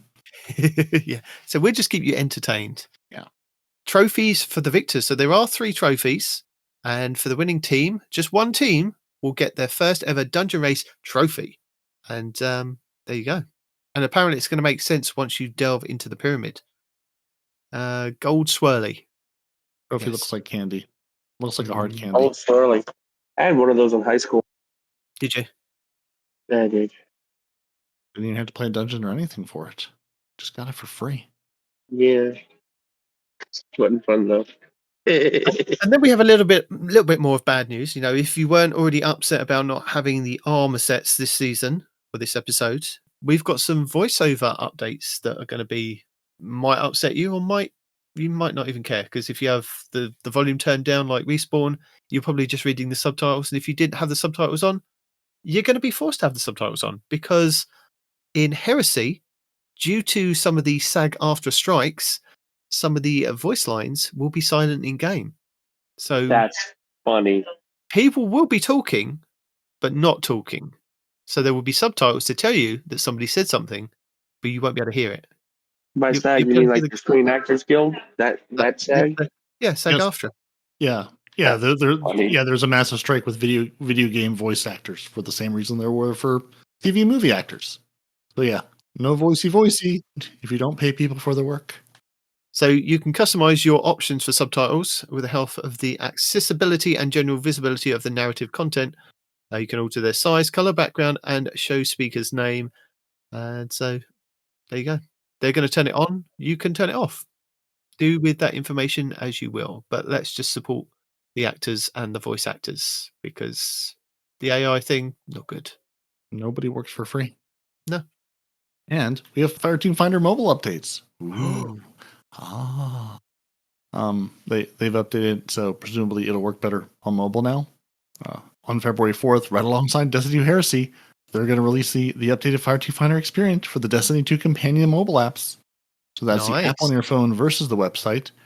And they've got lovely little things where you can actually see what's going on and try to catch up with people. Their main goal is to simplify and speed up how you just discover the right fire team for you. So we've got some better browsing options. So instead of drilling down to a single activity category, you can just say, what's going on? As opposed to going into 6 places and going, there's not a single game. You can just say, hey, what's happening now? There's not many people, so you can go, is anybody playing this dead game? 100,000%. So if you're trying to find, someone doing the harder version of something, you can just say, what's happening now? You're like, hey, I've got the day off work. I've got the whole day free. Who's trying to do what without having to drill into 17 categories? Now there's just a now tab that shows you what's happening now. Hey, there's a Salvation's Edge raid going on. Hey, someone's trying to get through an onslaught salvation on expert. You can just say, hey, I've got a couple hours to play today. What am I doing? So it's the nice of, hey, maybe I want to schedule time with my buddies on the weekend, or I have a free day off work because I wasn't feeling well and I just want to go grind the game out. Here's what you have available to you. They've got some new, online only versus offline. So you'll now see every listing, regardless of its join setting when you're browsing. If a fire team is set for online only, you'll need to be in the game to join. But, ones that don't have to be online only can say, hey, I'm trying to schedule this for a couple hours from now. Join. It basically looks like it'll work like the way 100IO has worked forever. Say, hey, I would like to join this thing. When I get online, toss me an invite and we'll get this going. And, you can chat and say, hey, I'm ready. Let's get this, try to do the thing we're trying to do. You can still filter by, top level category like raids. So if you're just like, hey, I want to do a raid, here's all the raids that are going on. So it isn't just, what's happening right now. You can still filter it. And there's a new clan tab. So we're also adding the clan tab to display any listings created by your fellow clanmates. It's making it easier to join up with people you know best or have never spoken to in your life, but maybe now's the time to start. Or if you're trying to do one of those, hey, I'm trying to do a raid with, all my clan people, or hey, I'm trying to do this activity with, identical numbers of people in a clan. Now's the easier way to do that. Or just say, what are you people up to? I can come join you and we can meet for the first time, because sometimes the clan's a family, sometimes it's just going, you're here, you like rewards, come join us. Let's get rewards together. But yeah, so they've made that better. And so that'll be dropping with Heresy. And they basically say, we hope to bring this all to the website, but they're not going to bring it to the website yet. So you do need the Destiny 2 mobile app on your device of choice to make, to access this new experience. And presumably they'll add it in game. I don't remember them saying we're going to put this in the game, but that would be nice. So maybe we'll just have to see. Yeah, so that's better. And then they're gonna send a respawn to Jackin, but it's gonna be like 6 months before he gets it. That's mean to say. It is. Well, I mean that's just them recapping the Revenant Bungie rewards. The season's almost over. You've either done the things or you haven't. It's just a reminder to get your Vespers Host dungeon done by May 6th at 8:59 a.m. Pacific, and complete your Unleashed title by the same date and time, May 6th. And you can get your Jack and your title pin, your Slayer Baron title pin. Get that done again by May 6th at 8:59 a.m. Pacific. Your Crucible Legend sweatshirt. Reset your Crucible reputation rank with Lord Shaxx in the Tower by May 6th, 2025 at 9:59 a.m. You can get your sweatshirt. Again, your collectible Slayer's Fang plate, the other poster. And do that by May, or you don't get to earn them because then you can't have them anymore. Speaking of raid jackets, one of the directors at the PSAP, sorry, not one of the directors, the director at one of the PSAPs is what I meant to say, at Roanoke, he saw my raid jacket and he goes, that patch looks awfully familiar. I'm like, yeah, it's from a video game that I play. He goes, Destiny? I'm like, oh, did we just become best friends? There's 2 of us. Right? There's people out in the world. So yeah, just a reminder to go, claim those things while they're available in game and buy them before May, or you don't get to buy them because Bungie's going to take them away from you because you've had plenty of time. You know what you were doing. In addition to all those things, you have a couple days left to grab your Quantum Entanglement emblem. So if you receive any gift, receive anything as a gift or make any purchase in the Bungie store by the end of Revenant, you'll get this other emblem. And so go buy things, don't go buy things, or if nothing else, load up your account with silver now so you can buy all the beautiful Star Wars things from Tuesday. Or maybe Wednesday if things go real badly, but mostly Tuesday. Speaking of which, do we have any income so you can send me so I can buy some for Peroty? Maybe. There's a chance. We do. I'm silver poor right now. Well, maybe if you followed them on Blue Sky, you wouldn't be. No, it wouldn't help your silver situation. No. But hey, they just want to remind people that, last they chatted, apparently in July, they said, hey, we have a Destiny 2 Discord server that you can, put some Destiny 2 updates in your Discord from their Discord, which works most of the time, except for when they break it or forget it exists for long stretches. It broke the other day, didn't it? Because for some reason I got so many notifications of old TWABs and old notifications all came through on the same day, and I'm like, "What's happening?" Somebody hit the button. So yeah, but it's mostly a pretty good way to do things and gets you updates for the most part. But if you want to follow, haven't we had that? Didn't you set that up in our Discord like a long time ago? Because I see Bungie updates all the time. Yeah. Okay, but they're telling people. They're telling people you can do that again. Yeah, they're just reminding you it's a thing. Yeah, I set that up, and then I set up another system through if this then that. When that one inevitably breaks, that we can still get those updates because they're not always the best at keeping those running. But they're just reminding you can do it that way. Or if you want to follow Bungie Help or a Destiny 2 team or Destiny the Game or any of their Bungie accounts, they're also on Blue Sky, just like they're on Twitter, Facebook, Instagram, Threads, Discord, YouTube, and TikTok. So, they say developer insights from the Destiny 2 team will remain on Twitter /X and Discord, and status updates from Bungie Help will persist on Twitter, X, and Discord. And they're, moving into the Blue Sky world as well, if you're following them there, because you don't need an account to see what they're talking about. So, yeah. Just reminding us that those exist. Game to Give, still going strong. Hudson and all the other children, real thrilled with your support. If you turned on Twitch or anywhere near the Destiny world, you know when your favorite streamer is going live, and toss them some money, get your maximum heart emote, get your beautiful things, buy your cell shaded ships and things. Do it now. Don't wait, because then you'll forget, and then you'll be mad that you've missed it, and then you'll be sad, and the children will be sad, and then everybody will just be sad, and we don't want that. There's just no way. Now, Respawn, mark your calendar right now, because there's a Game to Give live stream on February 6th. So Thursday of next week, there's a live stream, and the Bungie Foundation's going to host it from the Bungie HQ. And here's what you need to know at a high level. So you're going to need to go to twitch.tv/Bungie Foundation so you don't miss any of the action. They'll be streaming from 10 a.m. to 2 p.m. Pacific on Thursday, February 6th.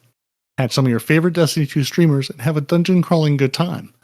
A few celebrity guests will be swinging by to say hello, and Twitch drops will be active. So get your hands on the Retro Boy emblem. So there is another emblem, the Retro Boy emblem, which looks very. I'm getting retro? GameCube vibes from this. Nice little D-pad, nice little pixel art, very little circuit boardy, nice purple. Yeah, so get yourself another emblem for hanging out Thursday, and because why would you not want another emblem? We love emblems. We love them all. So yeah, it's for the children's.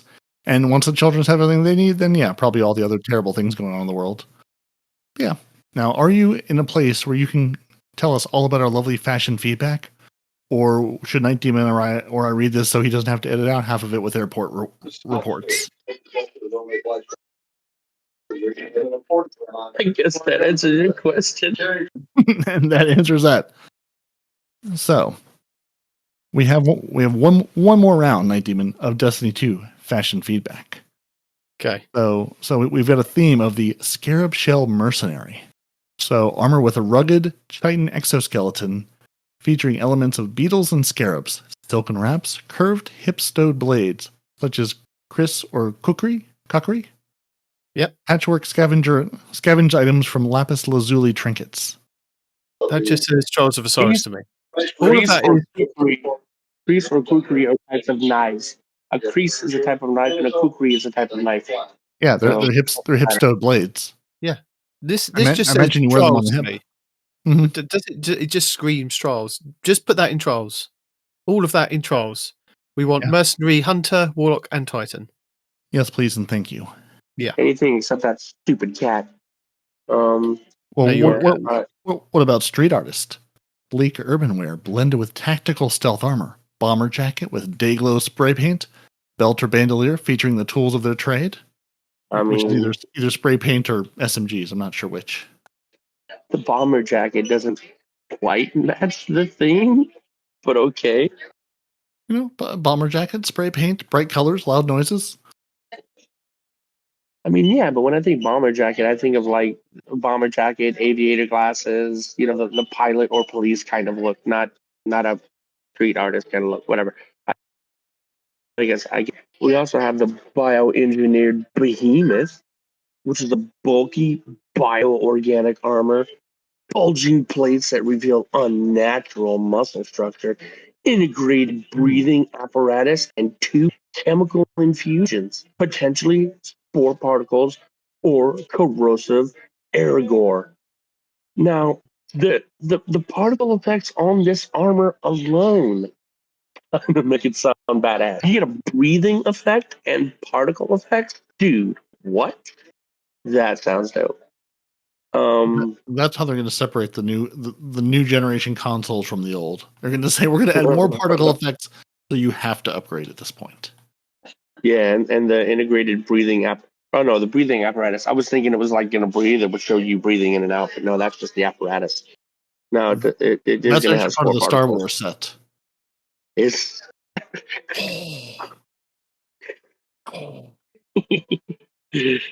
Cade, I am your. Shut up. Anyway, armor bioluminescent predator.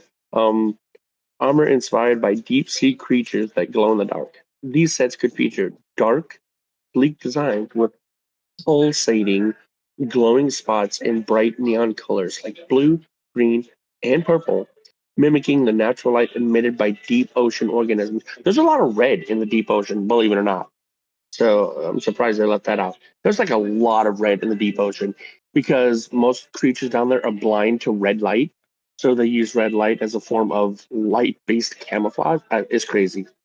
But yeah, they don't even mention red being on here. We also have the futuristic healer?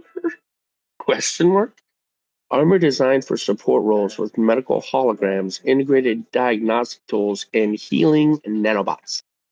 Sleek white and blue color schemes with a light up medical cross and digital interfaces show a futuristic approach to battlefield medicine. Sounds kind of niche. I'm sure there's some people out there that would like that. Red Cross in the 22nd century. Right? Digital desert, incorporating sandy and sun-bleached palettes of yellows, oranges, and soft blues. These armor sets could look worn yet advanced, with designs that resemble digital camouflage, sand-blasted visors, and heat-resilient tech. So, Dune? Yep. Cool. I can get on board with that if it does look Dooney. And Hoplite Tech, a futuristic take on ancient Greek infantry soldiers. Use streamlined armor plates with glowing accents, energy-based hoplons, quotes shields, and spears that incorporate laser tips. Infuse the designs with digital Greek key patterns and motifs. So 300, but digital. I dig it. And that is actually it for the fashion feedback. Yeah, that's what they had this week. Yep, so they had. We have Destiny 2 Scorgan. Scorgan. Yeah, okay, sure. Scorgan winners. More people have played the Scorgan. They've played many things. And they've got the movie of the week and the music of Mercury emblems to prove it. Yeah. And these are links, it looks like, right? Yeah, Yes, they're they all linked. are linked. They are links Yeah, to it's links to people playing those things on the the Reddits and the LuTubes. on the Scorgan. Actually, it just brought me back to Destiny when I clicked the first link. What's going on here? Hold on. You're not What is allowed to this look at it. working? I mean, clearly. Okay, let's try. Okay, that one Yeah. worked. Yeah, it's the first The one. Bloody Tears did not work. Yeah, Oh. the Bloody Tears they screwed up the link to, so it doesn't actually take you anywhere. Oh. So you can't watch that one, but you can watch the rest of them. Bloody Tears is not for you because they said there's flashing lights, so we're not going to link to it because we don't want you to see the flashing lights. They're not for you. But the rest of Art them of you the can week watch. and movie of the week. That's pretty cool. The Drifter. Oh my god, he tried though. Okay, so we have Art of the Week, which is T-Cat via X. Looks like a warlock sitting in space, staring at a galaxy. Far, I far guess. away. A galaxy far, far away. I guess it might be. It is. Tarakan via Blue Sky, and that's the ice, the one that just freed Misrax from his or Aramis. Yeah, that one. And that one's a little dark for me to see. What is that? Are these? Oh, these are real. Somebody Yeah. made these. Oh, we have ghost Christmas ornaments and ghost landscape. Yeah, like somebody little made in real miniature life. things. Yeah, like those little Yeah. miniatures that you can make for those Warhammer. Like a little Well, garden and things. Yeah, that looks pretty cool. you got Kermit the Frog dressed as Aramis. That's funny. That's pretty good. Oh, by the way, the Kermit the Frog is K King via Blue Sky. We have Caleb Wiki via X, which has a really cool drawing of a hunter jumping in the air, popping the void arrow, the deadfall, and it's got Hunter Emblem in the background. It's pretty cool. There's another drifter from AJ. Teru Teru has got a pretty good drawing of Cade and Sundance. Oh man, there's a lot of art. I was going to go through all There is this, a lot but of there's a ton of art. Well, So you just kind of took it over and went to art and movies. So we'll just let you go with there's it. normally like one or two things, but there was like a lot of art. Well, they had a lot of space because what they did was they took the template from last week's TWAB and they went, let's just put it in this week. And then they went, let's delete all those words and just fill it up with pictures this week. That's what they did. Speaking of a galaxy far, far away, Damon. Yes. Peacetime via X. You see that? Go down almost to the bottom. Yes, I did. Yeah, it's a rendition of what looks like a Titan and a Hunter.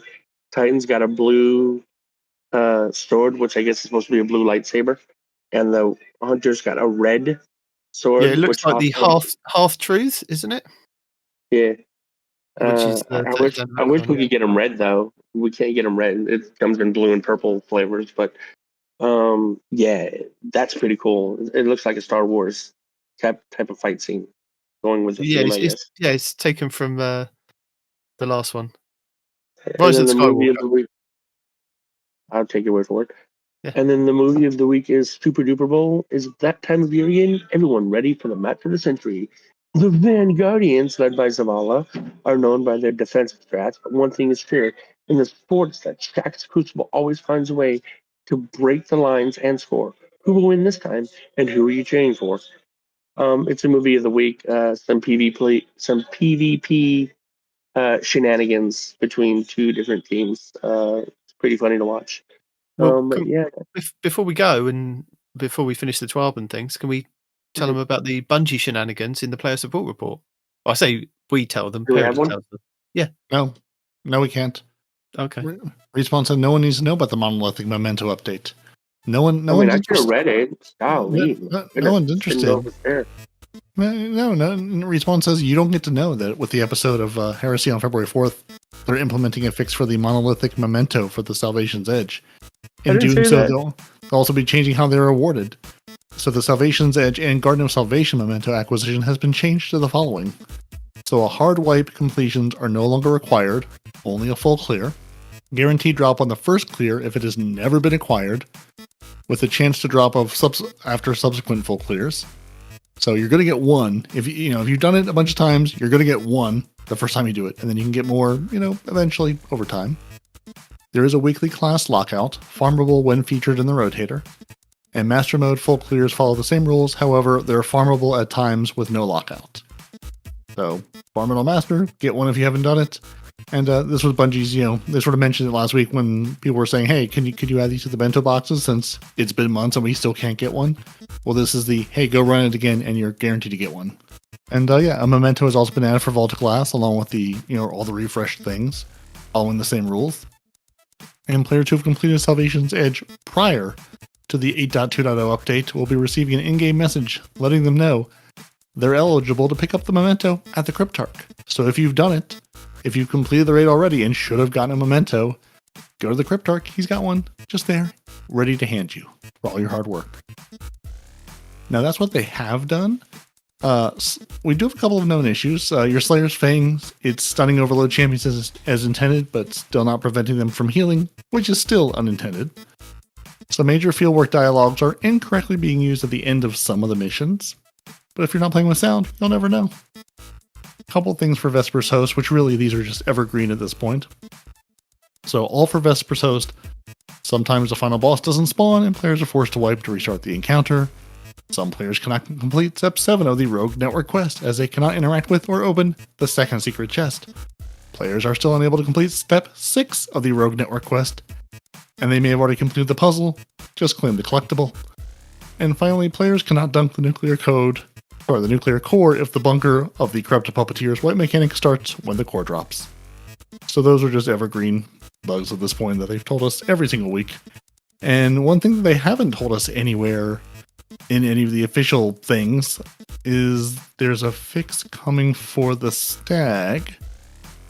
And I'm now looking for, there it is. So the stag, I guess, has just been broken for a while. It's supposed to drop a healing rift on death, and it just isn't. And Bungie, Destiny 2 team on Reddit this week said, "G'day, we have a fix queued for the next week. Check out the patch notes on Tuesday." So hopefully coming with this release of Heresy, the stag issues to the Warlock Exotic should be fixed. Because it sounds like it just isn't doing what it's meant to do at all. So that's the thing that should be working. And then everybody will be happy. Or they'll be like, we stopped using the stag months ago when you broke it and have just moved on. Don't know. This is your weekly rundown of episode Heresy, week 1, starting on February 4th. This week sees the release of Act 1 of episode Heresy, where Guardians will be tasked with boarding Oryx's Dreadnought and locating the missing Echo. This act will introduce a new 3-player activity, set within the Dreadnought patrol zones called the Nether, where Guardians can fight in random and varied encounters with different events and objectives every time. Inside the Nether, players will find unique modifiers and stackable buffs called boons. They increase your power over time. These come in minor, major, and corrupted versions, and can be hidden in chests and urns throughout the Dreadnought. The Nether has 3 modes: the Nether Exploration for those solo types who want to just explore the Dreadnought, a match-made mode on baseline advanced difficulty, and an expert version. This episode will also see 3 new subclass aspects added to our Guardians. For the Arc Warlock, Ionic Sentry, for the Arc Titan, Storm's Keep, and for the Void Hunters, On the Prowl. We also have a selection of new and returning weapons. We have the new Primary Ammo Arc Exotic Trace Rifle, Lodestar, the new Strand Exotic SMG, Barrow Dyad, the new Legendary Strand Support Frame Auto Rifle, Adamantite, the new Legendary Arc Area Denial Frame Grenade Launcher, Psychopomp, and more in the Heretical set. Reprised weapons from seasonal rivals will be the Kinetic High Impact Frame Pulse Rifle, Cold Denial, the Arc Precision Frame Fusion Rifle, Hollow Words, the Kinetic High Impact Frame Auto Rifle, False Promises, the Kinetic Lightweight Frame Bow, Whispering Slab, and the Arc Caster Frame Sword, Temptation's Hook. Also, with the release of episode Heresy, the Vault of Glass will see its weapon pool reprised with new perks, and will be craftable once you unlock their patterns. This episode's artifact is the Tablet of Ruin, which will have Unstoppable Linear Fusion Rifle, and Glaive, Anti-Barrier Sidearm, and Sniper, and Overload Machine Gun. Unfortunately, this episode won't see any new exotic armors, so this will give you a chance to get any missing exotics from Master Rahul, or get higher stat versions of ones you currently own. For this episode, Bungie's latest collaboration will make you feel like you're in a galaxy far, far away, as we have the Imperial armor sets inspired by Star Wars, the Covert Ranger set for Hunters inspired by the Elite Death Troopers, the Royal Protector set for the Warlocks inspired by the Royal Guard, and the Shock Enforcer set for the Titans inspired by the classic Stormtroopers. This upcoming Friday at Reset on February 7th, Guardians from around the world will have the chance to become legend and battle in the Sundered Doctrine Dungeon race, which takes place on Savathun's Throne World in Rorke's Pyramid Ship. If you can't find a fire team, then the Dungeon Zone stream team of CB Grey and Ep.314 have you covered. And if you tune in over the weekend, there are a number of emblems to be had, from the pre-stream to the main broadcast and sub-gifting. This first week of the new episode, we won't know any of the week 1 seasonal challenges until the episode goes live in-game. Also, there will be a legendary Lost Sector shake-up, meaning we won't know the order of the Lost Sectors and featured weapons until we've had a full rotation. Some or all of our legacy rotations might also be reset as well, but they should continue in the same order from Episode Revenant. From Act 3 of Episode Revenant, we have the new exotic mission Kel's Fall, where you can earn the new Void Exotic Shotgun Slayer's Fang, and new Prison of Elders challenge Kel's Vengeance, which can be found over in the Last City for 2 to 3 players. Act 2 of Episode Revenant brought with it the Tomb of Elders, and Contest of Elders over in the Last City, which can be accessed after you complete the initial steps of Act 2. Also available for a weekly pinnacle is the Salvation Jade Raid, over in the Pale Heart, and new dungeon Vesper's Host, which can be found over on Europa, with the exotic sniper rifle Icebreaker up for grabs. Over in the Last City we have Onslaught Salvation, which can be accessed after you complete the initial steps of the opening act of Revenant. This new version of Onslaught brings with it new defences, 3 new mats and new enemies to fight. You can select from Widow's Court, Eventide Ruins and Kel's Grave, either normal or expert.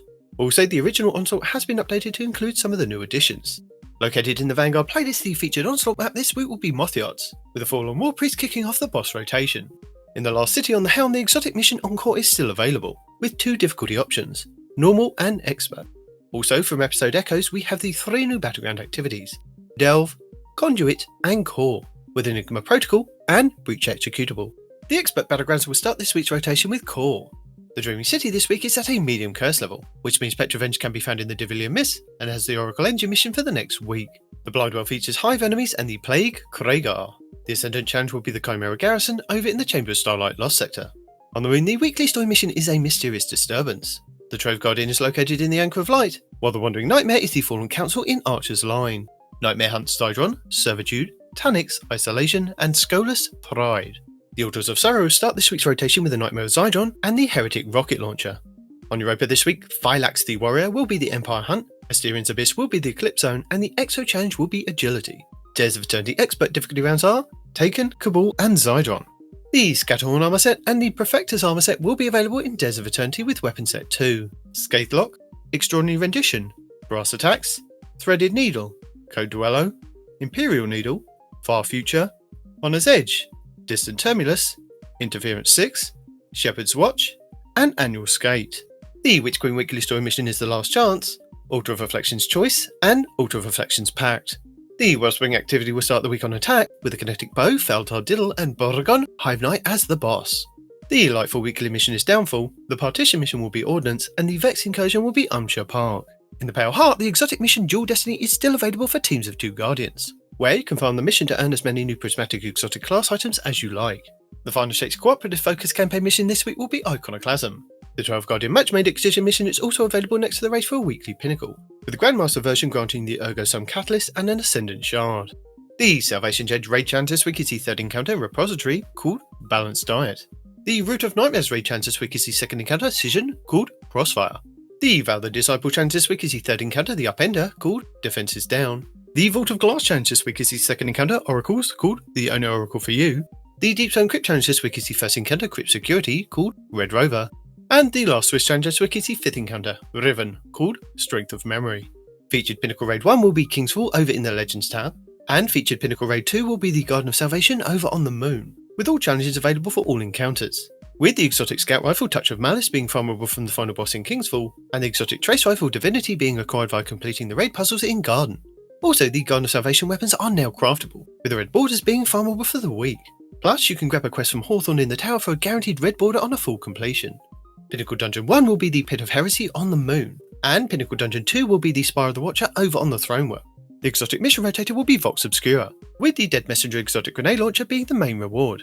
The Season of Risen's weapon set, plus the Tusk Allegiance armor set. The exotic missions The Whisper and Zero Hour will also be available in the Legends tab. Our featured Nightfall this week won't be available until the episode goes live in-game, along with the featured Adept weapon for the week. The 6v6 playlist should be Control.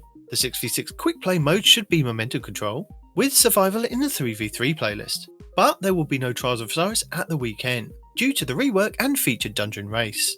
Still available is the Destiny 10th Anniversary in-game celebration event, and don't forget to keep an eye on Zer this Friday at Reset to see if he's offering another chance to grab a random rolled exotic class item for 41 strange coins. And that's it for the first week of the Final Shape episode, Heresy. And also go get your free 800 Bright Dust if you haven't already. It's in the Eververse store for the Chinese New Year, Year of the Snake, along with some emblems and some other things, but at least go pick up your free Bright Dust. If you don't know where to look, it's the Chinese New Year little red envelope, and it says a gift from Bungie or something like that. It doesn't actually tell you it's Bright Dust. It just says it's a gift from Bungie. So just hold on it for 2 or 3 seconds, and you'll get 800 Bright Dust. That's it. Yeah. Page 1 of the Eververse store. There's your gift. And then you'll have a little more Bright Dust to spend on beautiful things. Maybe you're going to buy the Indiana Jones emote running away from a boulder. Or maybe not. I won't tell you how to spend it. I'm just saying you can spend it on something. There's always something there to make you smile. And spend your bento tokens if you haven't. If you're hearing this, it's probably too late, but you should have done that. But yeah, spend your bento tokens before those go away.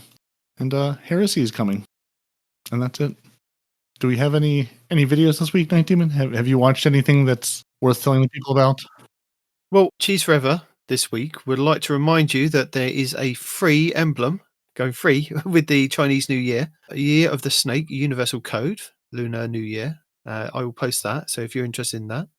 And this week, I also want to kind of put in a couple of podcasts. So I listened to the Destiny Digest this week, which had Ill Physics on, which was really good listen. Talk about Destiny?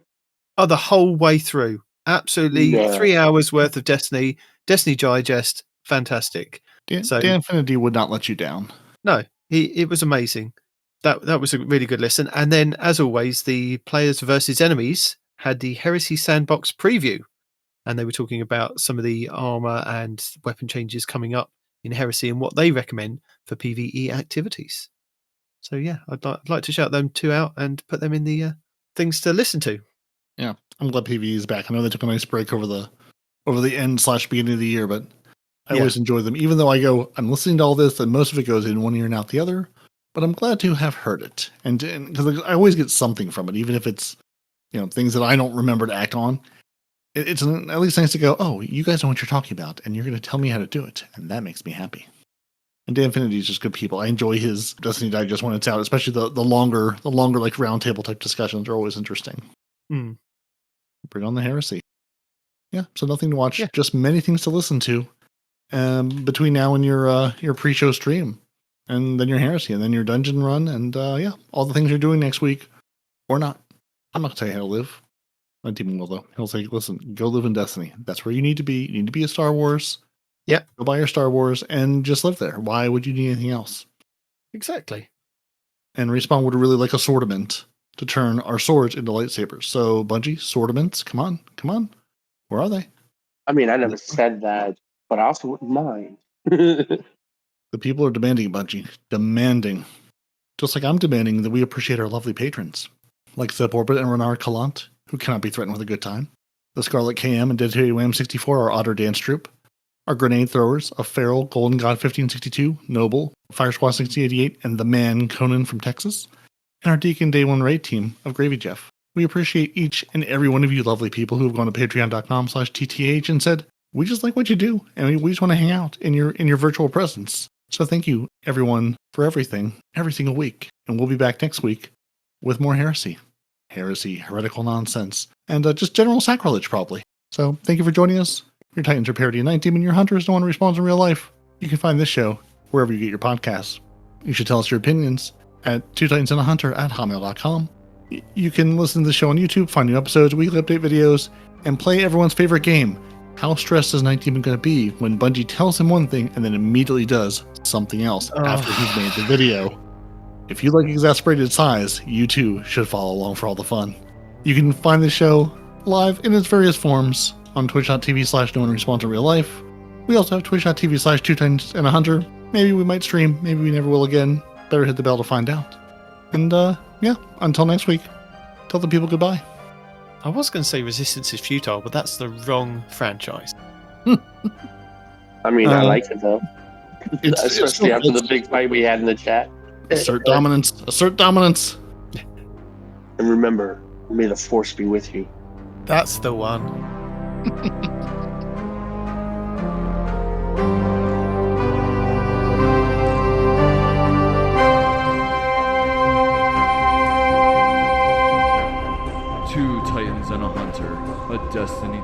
podcast.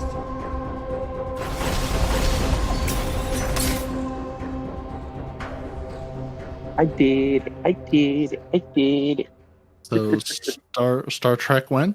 Yeah, we're all I going mean, to I be don't. Borg. We're all going to be Borgs.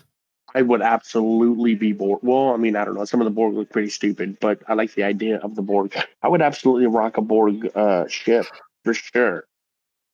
Absolutely for sure. The hunters would definitely have to be the red shirts, though. 100%. Excuse me? That's what they're there for. We send them out into danger. We hope for the best. Maybe they come back. Maybe they don't. That sounds a lot like a Titan, brother. You're the human shields, not us. No, Titans are the captains. They're the yellow shirts. And then the Warlocks you are obviously are blue. high. They're Bones. They're Dr. McCoy. That's it. Time You're to the high. science You're officers licking things and going, I don't think this is dangerous. Oh, he's dead. No, just science officers, absolutely not. Also, didn't Picard wear a red shirt for a while? Yeah. The captains wore red in Next Generation. But yellow was old Kirksey. Yeah. Yeah. I'm more of a Picard guy anyway than a Kirk, if I'm being honest. Also a Borg. But yeah, no, we are not red shirts. Yeah, Borg. I mean, yes, he was also